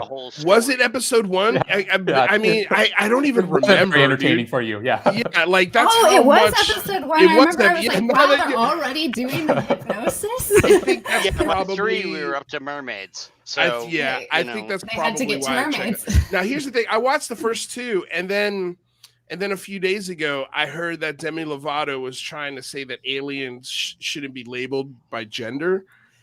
And that's kind of where I wrote an article about that. I was like, that's kind of where I really lost it. Like, where I'm just like, okay, I don't think I'm going to watch. Because, first of all, nobody was assigning genders to aliens. Nobody ever did that. Like, I don't know where this came from.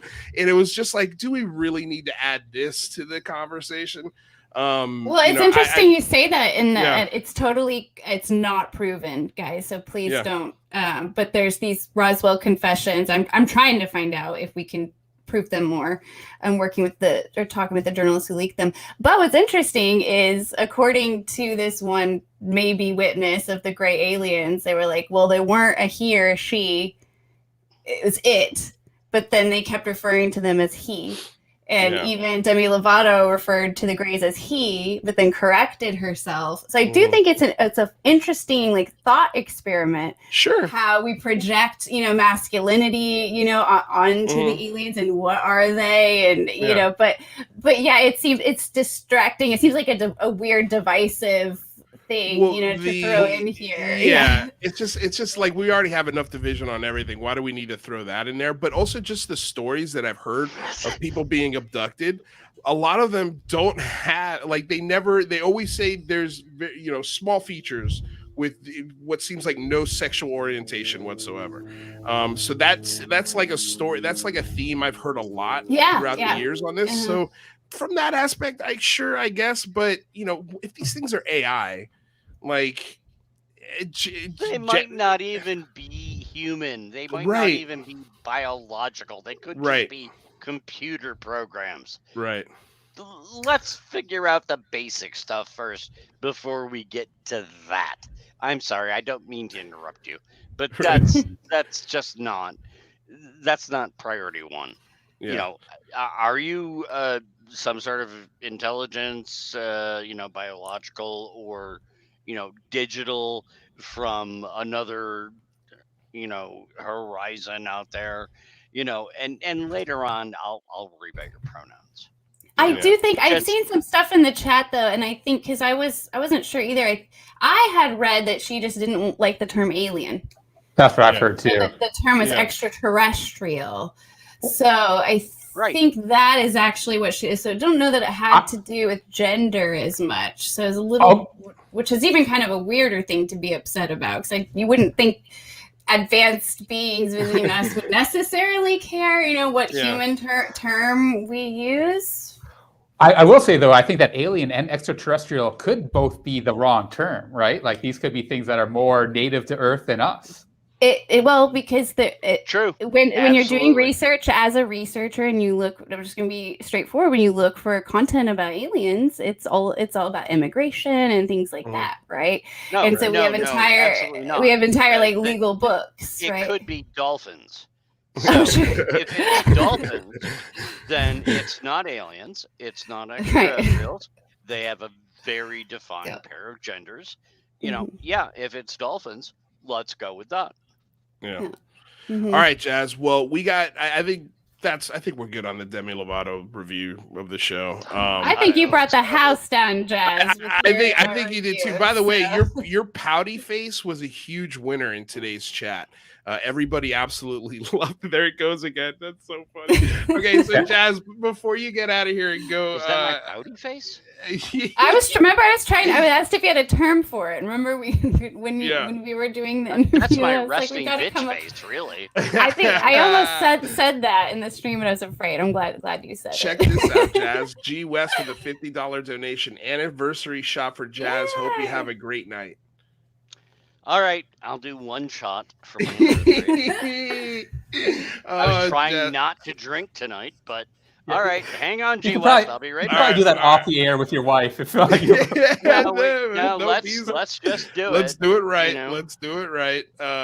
Jazz Shaw's always takes a shot anytime. You get that, yeah. Yep. He's always said since we've started taking super chats, if you do a $50 super chat, he will take a shot. And it's true. He's a man of his word. All right. So while Jazz gets his shot ready, let's go ahead and discuss this new book because you're a quarter of the way through it. All right. We got the shot. Here we go. All right, Jazz. Here we go.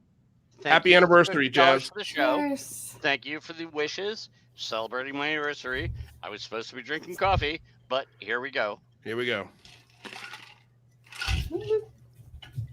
Cheers.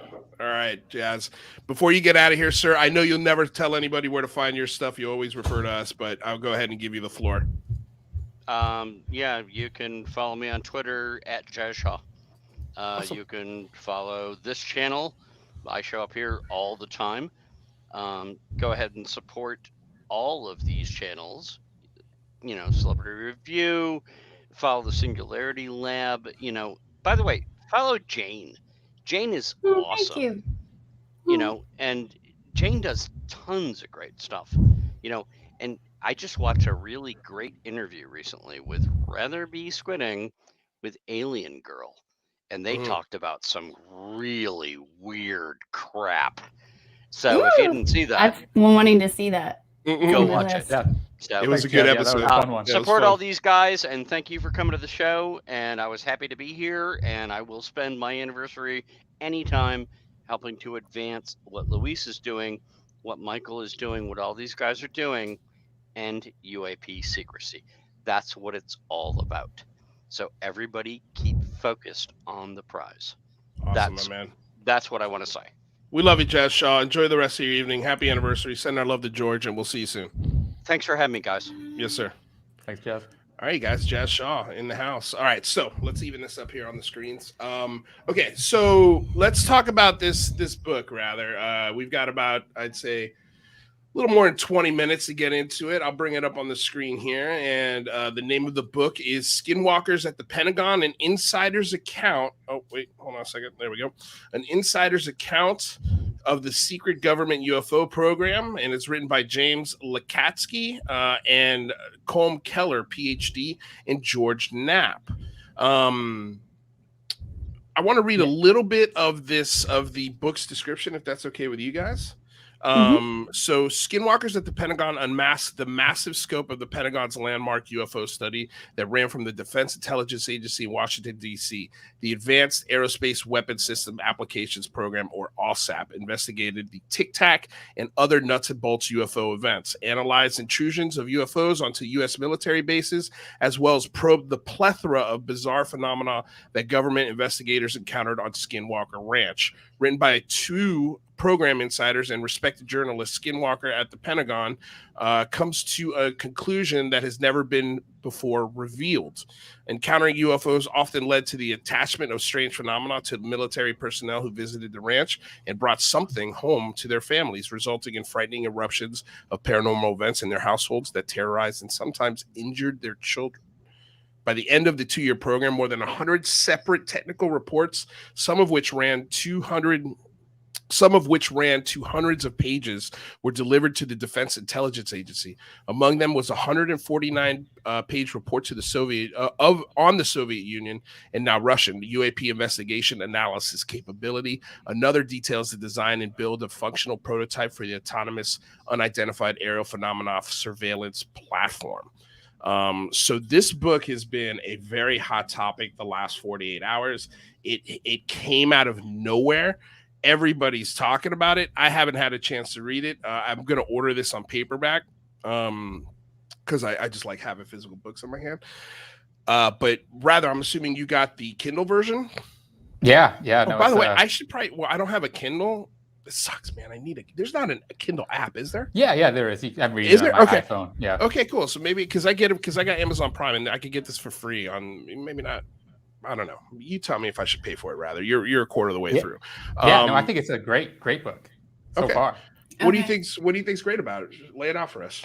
Because there's a couple of things that people have pointed out, and maybe we'll get into those. But yeah, go ahead.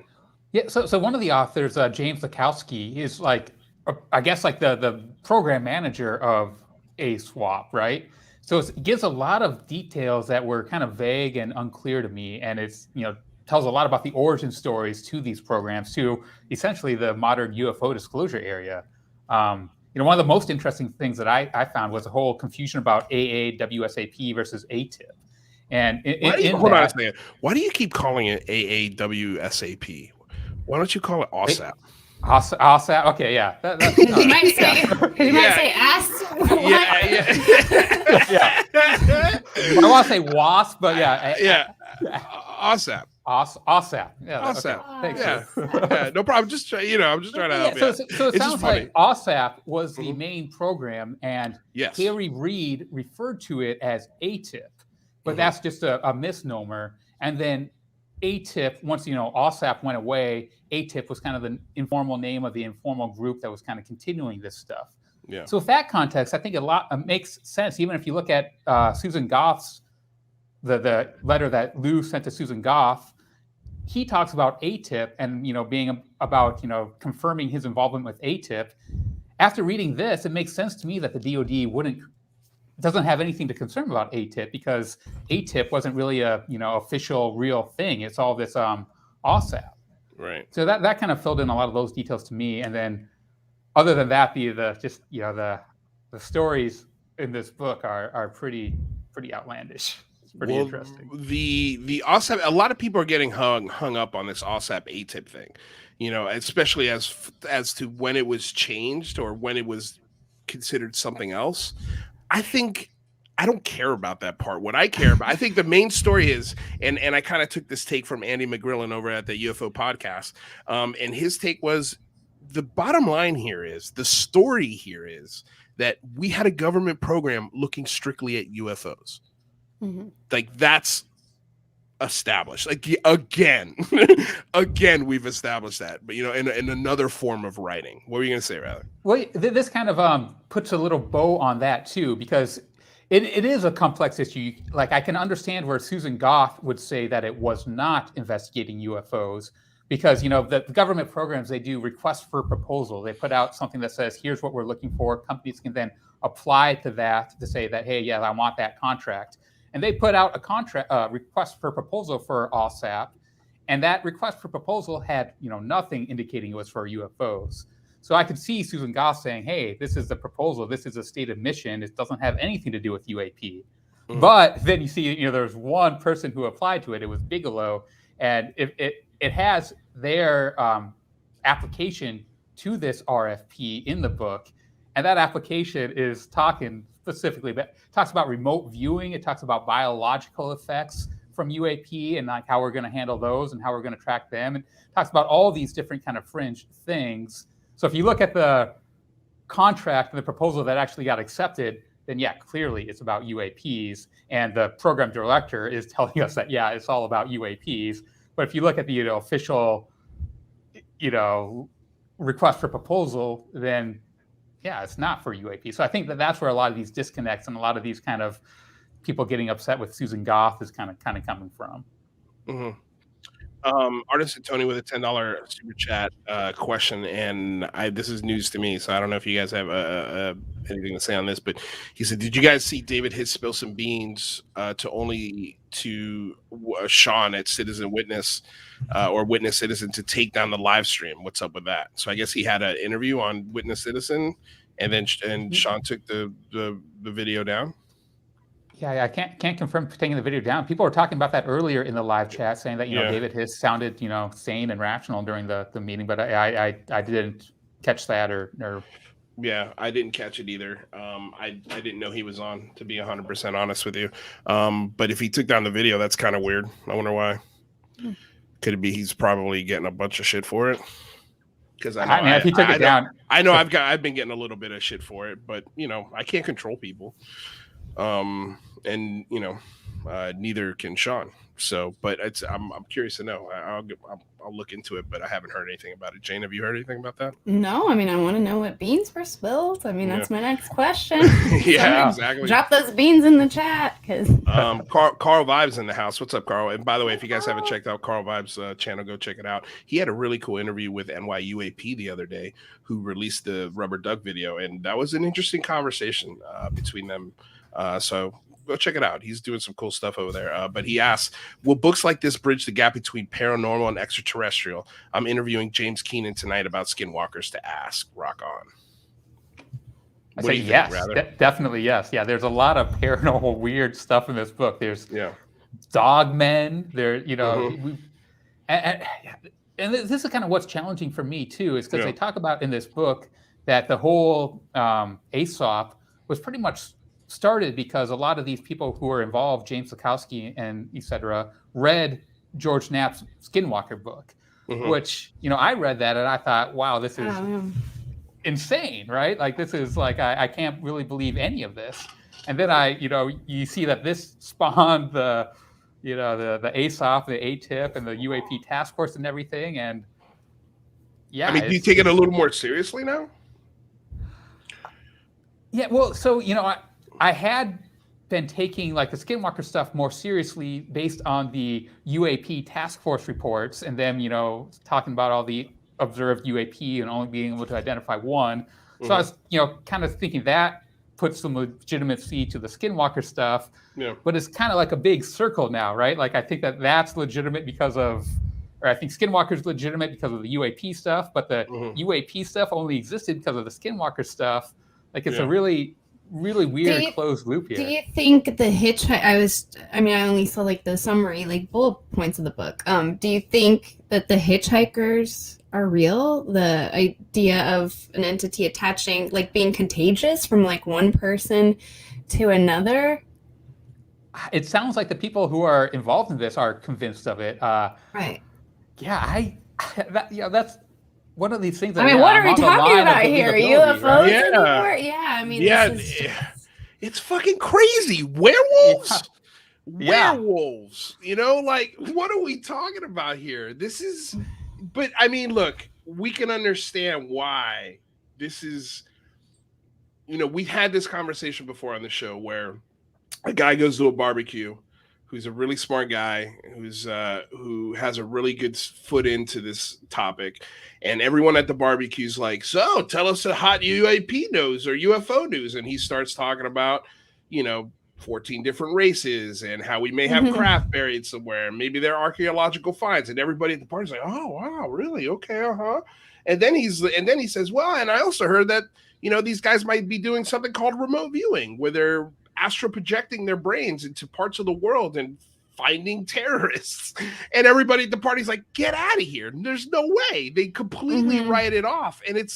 And my fear with this book is clearly not written for the masses. I think if it was, it would have been under a better publisher, number one.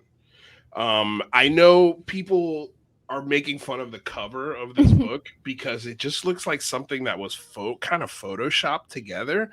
Like, it's hard to take this book seriously on face value. Now, after reading it, and I intend to read it, and Rather's really the only one here who's dive into it. Is my face value wrong about this book? I think it'd be harder. It's harder to take it on face value after reading it. I think the only reason why it's really interesting is because of the people who wrote it. The person who wrote it was a person that started this whole movement, essentially. Yeah. He was essentially in charge of the program before Lue Elizondo got there, is my understanding. Yeah, and I'm only a quarter of the way through. I'm really anxious to get to the Lue Elizondo part of it and see, how he fits in. Because, currently they're talking about OSAP, and it's just James Lacatski as kind of the main guy. Lue hasn't stepped in yet. It'd be interesting to talk about, Lue Elizondo and his remote viewing experience too. I haven't gotten to that part, but that's a pretty interesting claim in there. Well, that's actually what I'm trying to find right now. I'm trying to find the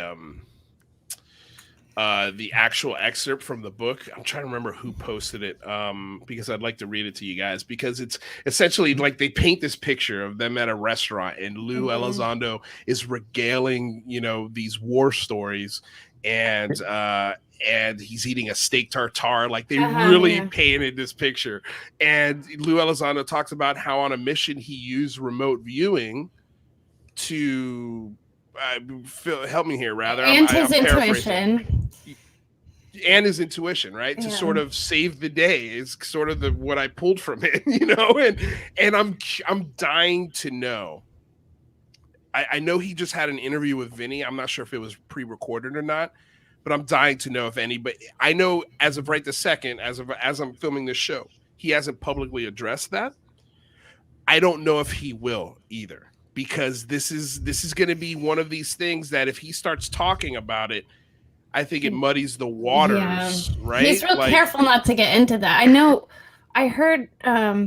Shout out Christina Gomez. I heard that I wanted to go find the interview, but I heard he talked about like seeing or maybe seeing an out of body experience or seeing. So he's talked about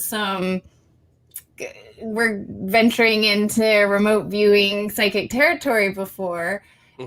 But almost I don't want him to talk about stuff too much either, because he does have this credibility about him, right? So that he can talk about the nuts and bolts craft.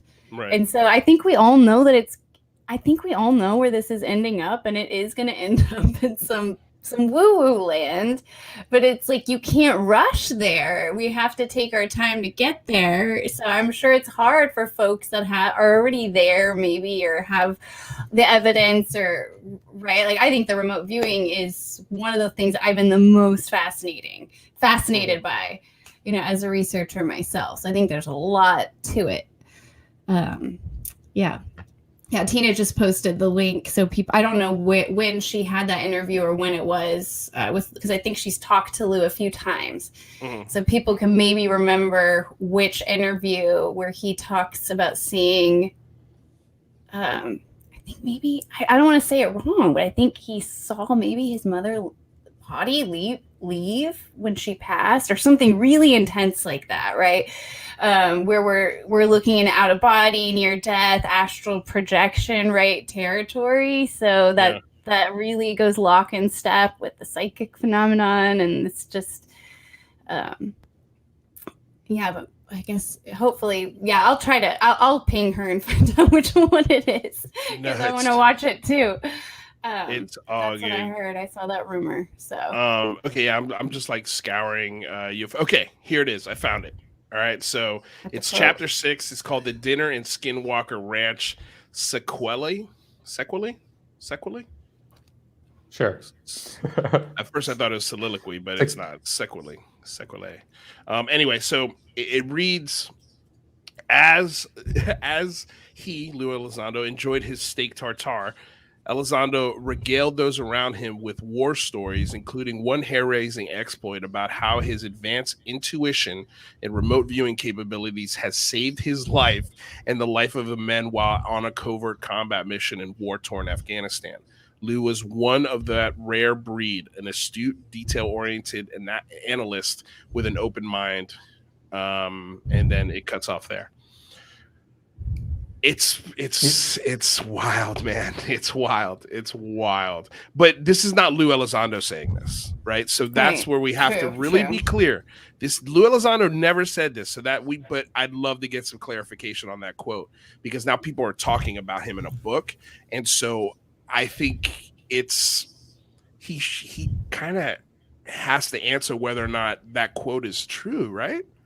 Yeah, I mean, I'm gonna definitely go up right after this and watch the interview with Elizondo. But I think some people are saying in the chat that he did not answer those questions, and maybe he said, "Hey, go ask the authors of the book." Which I mean, if he's not denying it, right? Yeah, well, I mean, I know on Vinny's last interview, somebody had asked him, has he ever been trained in remote viewing? And he said that he's going to pass on the question. And the reason why is because he doesn't want, again, to muddy the waters or discredit himself by talking about this. Because, again, you go to the barbecue, everybody believes in UFOs, but nobody believes or wants to talk about remote viewing, which is crazy. To me, I think there's more evidence. I think there's more evidence for the psychic phenomenon and that sort of related things being real, maybe than alien visitation and just all the years and different studies and things and even personal experiences, that I've had or, I mean, for what that's worth, it's strange how that's such a strange thing, to talk about. But aliens, we could talk about that, it's just to me, it's funny how you could believe one or suspend your disbelief for one side of this, but the other side, you're automatically all of your guards go up, and you're like liar, because I think we kind of had that happen to us on this show, right? Rather. Well, yeah, I mean, I will say though that there is a like a physical like aliens, ET, spacecraft all fit within the current physical conception that we have of the world. Remote viewing doesn't. Like, there's no physical explanation for remote viewing as of now. That's not to say that we won't discover one, but I think that they are on different levels. Yeah. Well, it is. I mean, there's got to be something said where people have been given medals of valor, for I mean, there's psychic detectives. The police regularly use psychic detectives. So it's regularly used in practice. I would suggest one reason why there maybe isn't more evidence, or rather, is very similar to the UFO and alien phenomenon. That's a very powerful truth that could be a national security concern, right? So it just gets covered up. Yeah, I will say this though also, that I think that remote viewing, whether it's true or not, could be a very useful thing to teach our soldiers and have them believe it. Because, if you're in, a firefight and something, you want your soldiers to be trusting their intuition and thinking that, their intuition is true and not be paralyzed by fear. And I think that if you taught them remote viewing stuff and taught them that, their intuition is absolutely right, that would probably be beneficial, whether it's true or not. Yeah, maybe this is something we could. Well, I don't know if we could review it next week. I need to do that. We've got Dan Zetterstrom and Jamal Thomas coming in next Wednesday. You're right. I need to watch this. I just haven't had the time. I have, but I watched the session with that time instead. I got hooked on the show. What can I say? We're waiting for season 3 to drop right now. Me and my girlfriend. Here's the part about that show is I hate every single one of those types of billionaire, trillionaire kind of people, and I really don't. I feel guilty watching this show. That's all to lose. I want them all to lose, but But anyway, what was I going to say? Yeah, we need to review this because I think it'll be fun. It'll be just another interesting thought experiment and things that we can talk about. But yeah, I mean, this book is here's the thing with this book, and it's something also that we should keep in mind. Like, everything in this book has been approved by, I believe, DOD, if I'm not mistaken. They had to run it through some sort of security check, and everything cleared because there's nothing in here that is top secret. There's nothing in here that has been classified.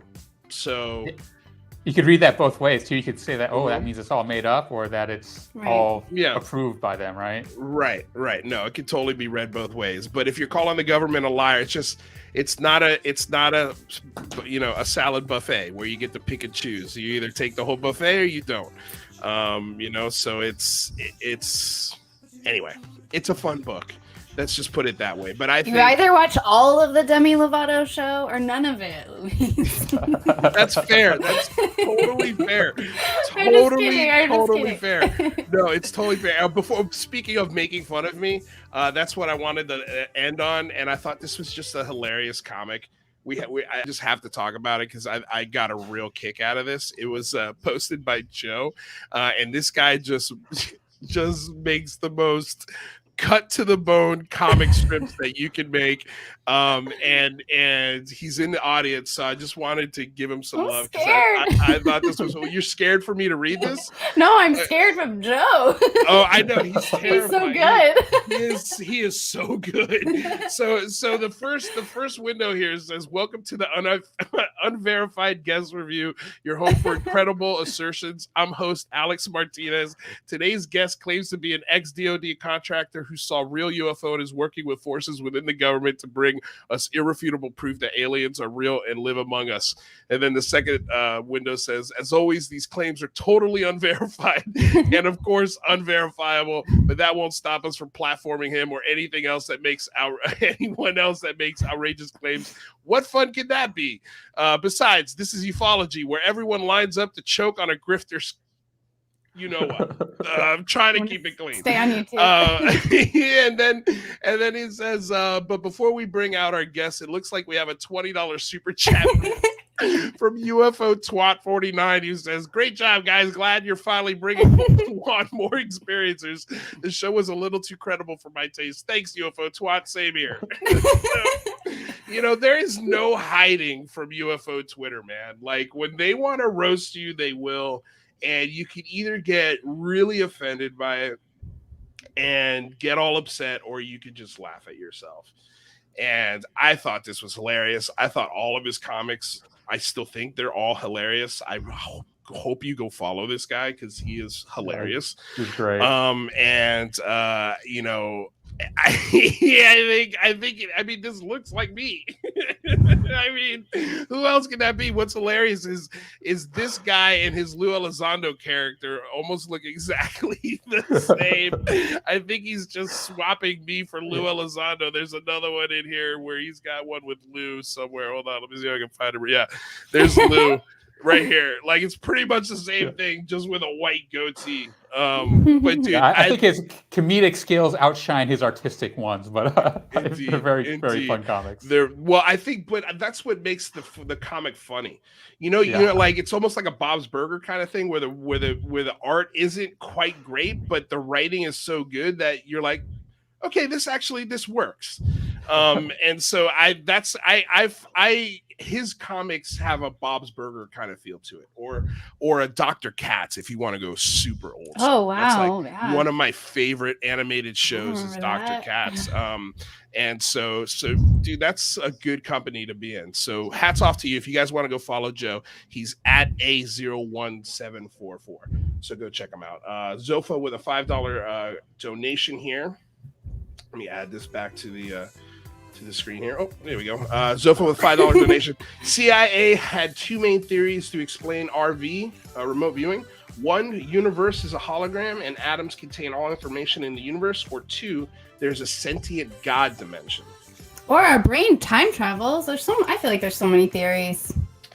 I just had one of my really good friends explain time travel to me in a way that I'd never thought about it before. And it's kind of what exactly you kind of just hit on, Jane. Like your consciousness, yeah. Like it's a little faster than you. The way he sort of broke it down, we don't have a lot of time, but basically he's like, if I want to go get a beer at the convenience store that I always go to, and I want to make sure that beer is there, I don't call them and tell them, make sure you have this beer. I think about if the beer's there. It's already there. It's there. It's waiting for me. And then he goes through this. It was a really long, complicated thing. Not that complicated, but it was almost like he's willing it to be there in every other way other than to call them and say, hey, can you make sure you have this beer in stock when I get there? And it was amazing. And he's like, please don't share this with anybody. And here I am. I'm kind of sharing it with everybody. But I hope to bring him on the show because I think a lot of people would love this guy. Oh, good time travel conversation will be fun. Yeah. He's a producer for the Kids in the Hall. And he's one of the smartest people in Hollywood and one of the funniest people in Hollywood that nobody knows. Well, maybe him and Dave Foley. I mean, Dave Foley's loves talking about UFOs. So why don't they talk about it together? I think we could get them both on. I know we could definitely get Robin on, and I think we could get Dave on with Robin because they're good friends, obviously. But I can tell you this: Robin is going to burst everyone's bubble on this. He's just a brilliant mind. And so he's going to take every word you say and slice and dice it to a point where he's going to convince you, oh man, maybe I'm totally wrong on this. I mean, he's just a brilliant person. But anyway, we'll get into that in another day. I just want to say thank you real quick to UFO Jane. Before you get out of here, Jane, please tell everyone where they can find your channel and what you're working on next. Because I know you've got an interview coming out. Is it tomorrow? Yeah, Stephen Green Street. So that should be a pretty good one. We'll probably go at it a little bit. We'll see. But yeah, UFO Jane on YouTube, and then I'm on all the social media, and I'm just trying to pump out some more kind of edited videos too, in addition to the live stream. So. Well, you're doing a killer job, and we always appreciate you coming here and sharing your thoughts and wisdom. So we'll see you next Wednesday, Jane. Yeah, see you guys next Wednesday. Ciao. Yeah. All right, guys. So that was a fun show. It was really unexpected. There was no sort of plan on today's show on sort of where we were going to go, but I thought we had some great conversations. So I appreciate everybody's patience. I appreciate everybody's understanding. Who's here, who's in the super chat, who donated, who may have taken offense to some things we said, who may have totally disagreed. I appreciate you sticking around. I appreciate you at least, doing the exercise of listening to something that goes against what you believe, which is hard. So I appreciate everyone out there. Honestly, it was just a cool day, a cool conversation with some really cool people. So before we get out of here, Chad Smith, thank you so much for the $2 super sticker donation. By the way, Chad Smith was, I think, our first fan of the show. A year and a half ago, this guy was helping and telling everybody about the show. So I love a strong love for Chad Smith here in this show. Before we get out of here, of course, I want to say thank you to the sponsors, BlueMarlinChronicles.com. Actually, rather, is there anything you're working on this week? I know you've been busy.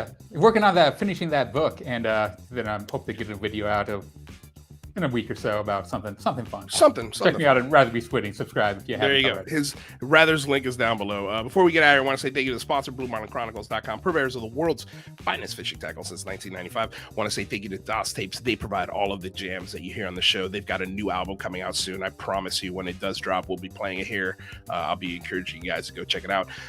Also want to remind you guys, we have a podcast of this show. It's available pretty much an hour after this show airs live. So if you got Spotify, iTunes, anywhere you listen to podcasts, we are available. Please do us a favor, drop a rate and review. It goes a very long way to making sure new people find the podcast. Of course, like, share, subscribe, ring the bell on the channel if you haven't already. It goes a very long way, especially if you can't do Patreon, if you can't do super chats, but you love the show, like, share, subscribe, and ring the bell. It's a huge help. And for all of my Patreons out there, I love all of you guys. Thank you so damn much for being a Patreon. Just so everybody knows, there's no secret shows, there's no special access.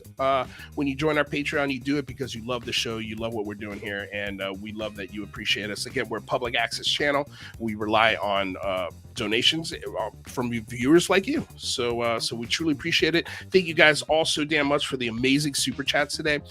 We've got some really great super chats, $50 super chats, $5, $10. You guys are awesome. These questions are awesome. If I didn't read every single one, it's because it wasn't a question. It was a statement. So I left it up there for as long as possible, but we appreciate everything that you guys do out there for us on a financial level. And of course, check out our merch store. All of the links for everybody is down below. I think that's it, rather. We got anything else?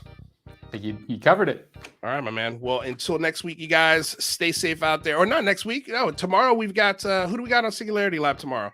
The producer from Skinwalkers. TJ Allard. TJ Allard tomorrow, 4 o'clock on Singularity Lab. And then on Friday, we got our KGRA premiere with John Greenwald. So please show up strong for that one, you guys. It's going to be a lot of fun. So until next time, stay safe out there, y'all. Peace.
I'm going to tell y'all right now, all of these wonderful people would not be here without Patreon supporters like you. If you enjoy credible news, reviews, and commentary on UFOs and UAPs 5 days a week, you want to support this show. What's your name? Marty. Marty, look how easy this is, Marty. Pick up your phone. Boom! You're a Patreon member. I mean, look, it's so easy. You just click the link, which is right here. Just for $1 a month, you can support this show. Just fill out the information and pledge what's comfortable for you.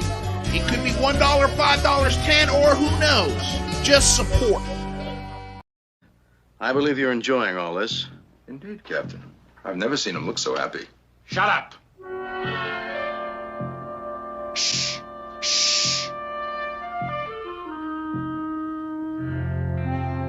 Well, what do you know? I finally got the last word.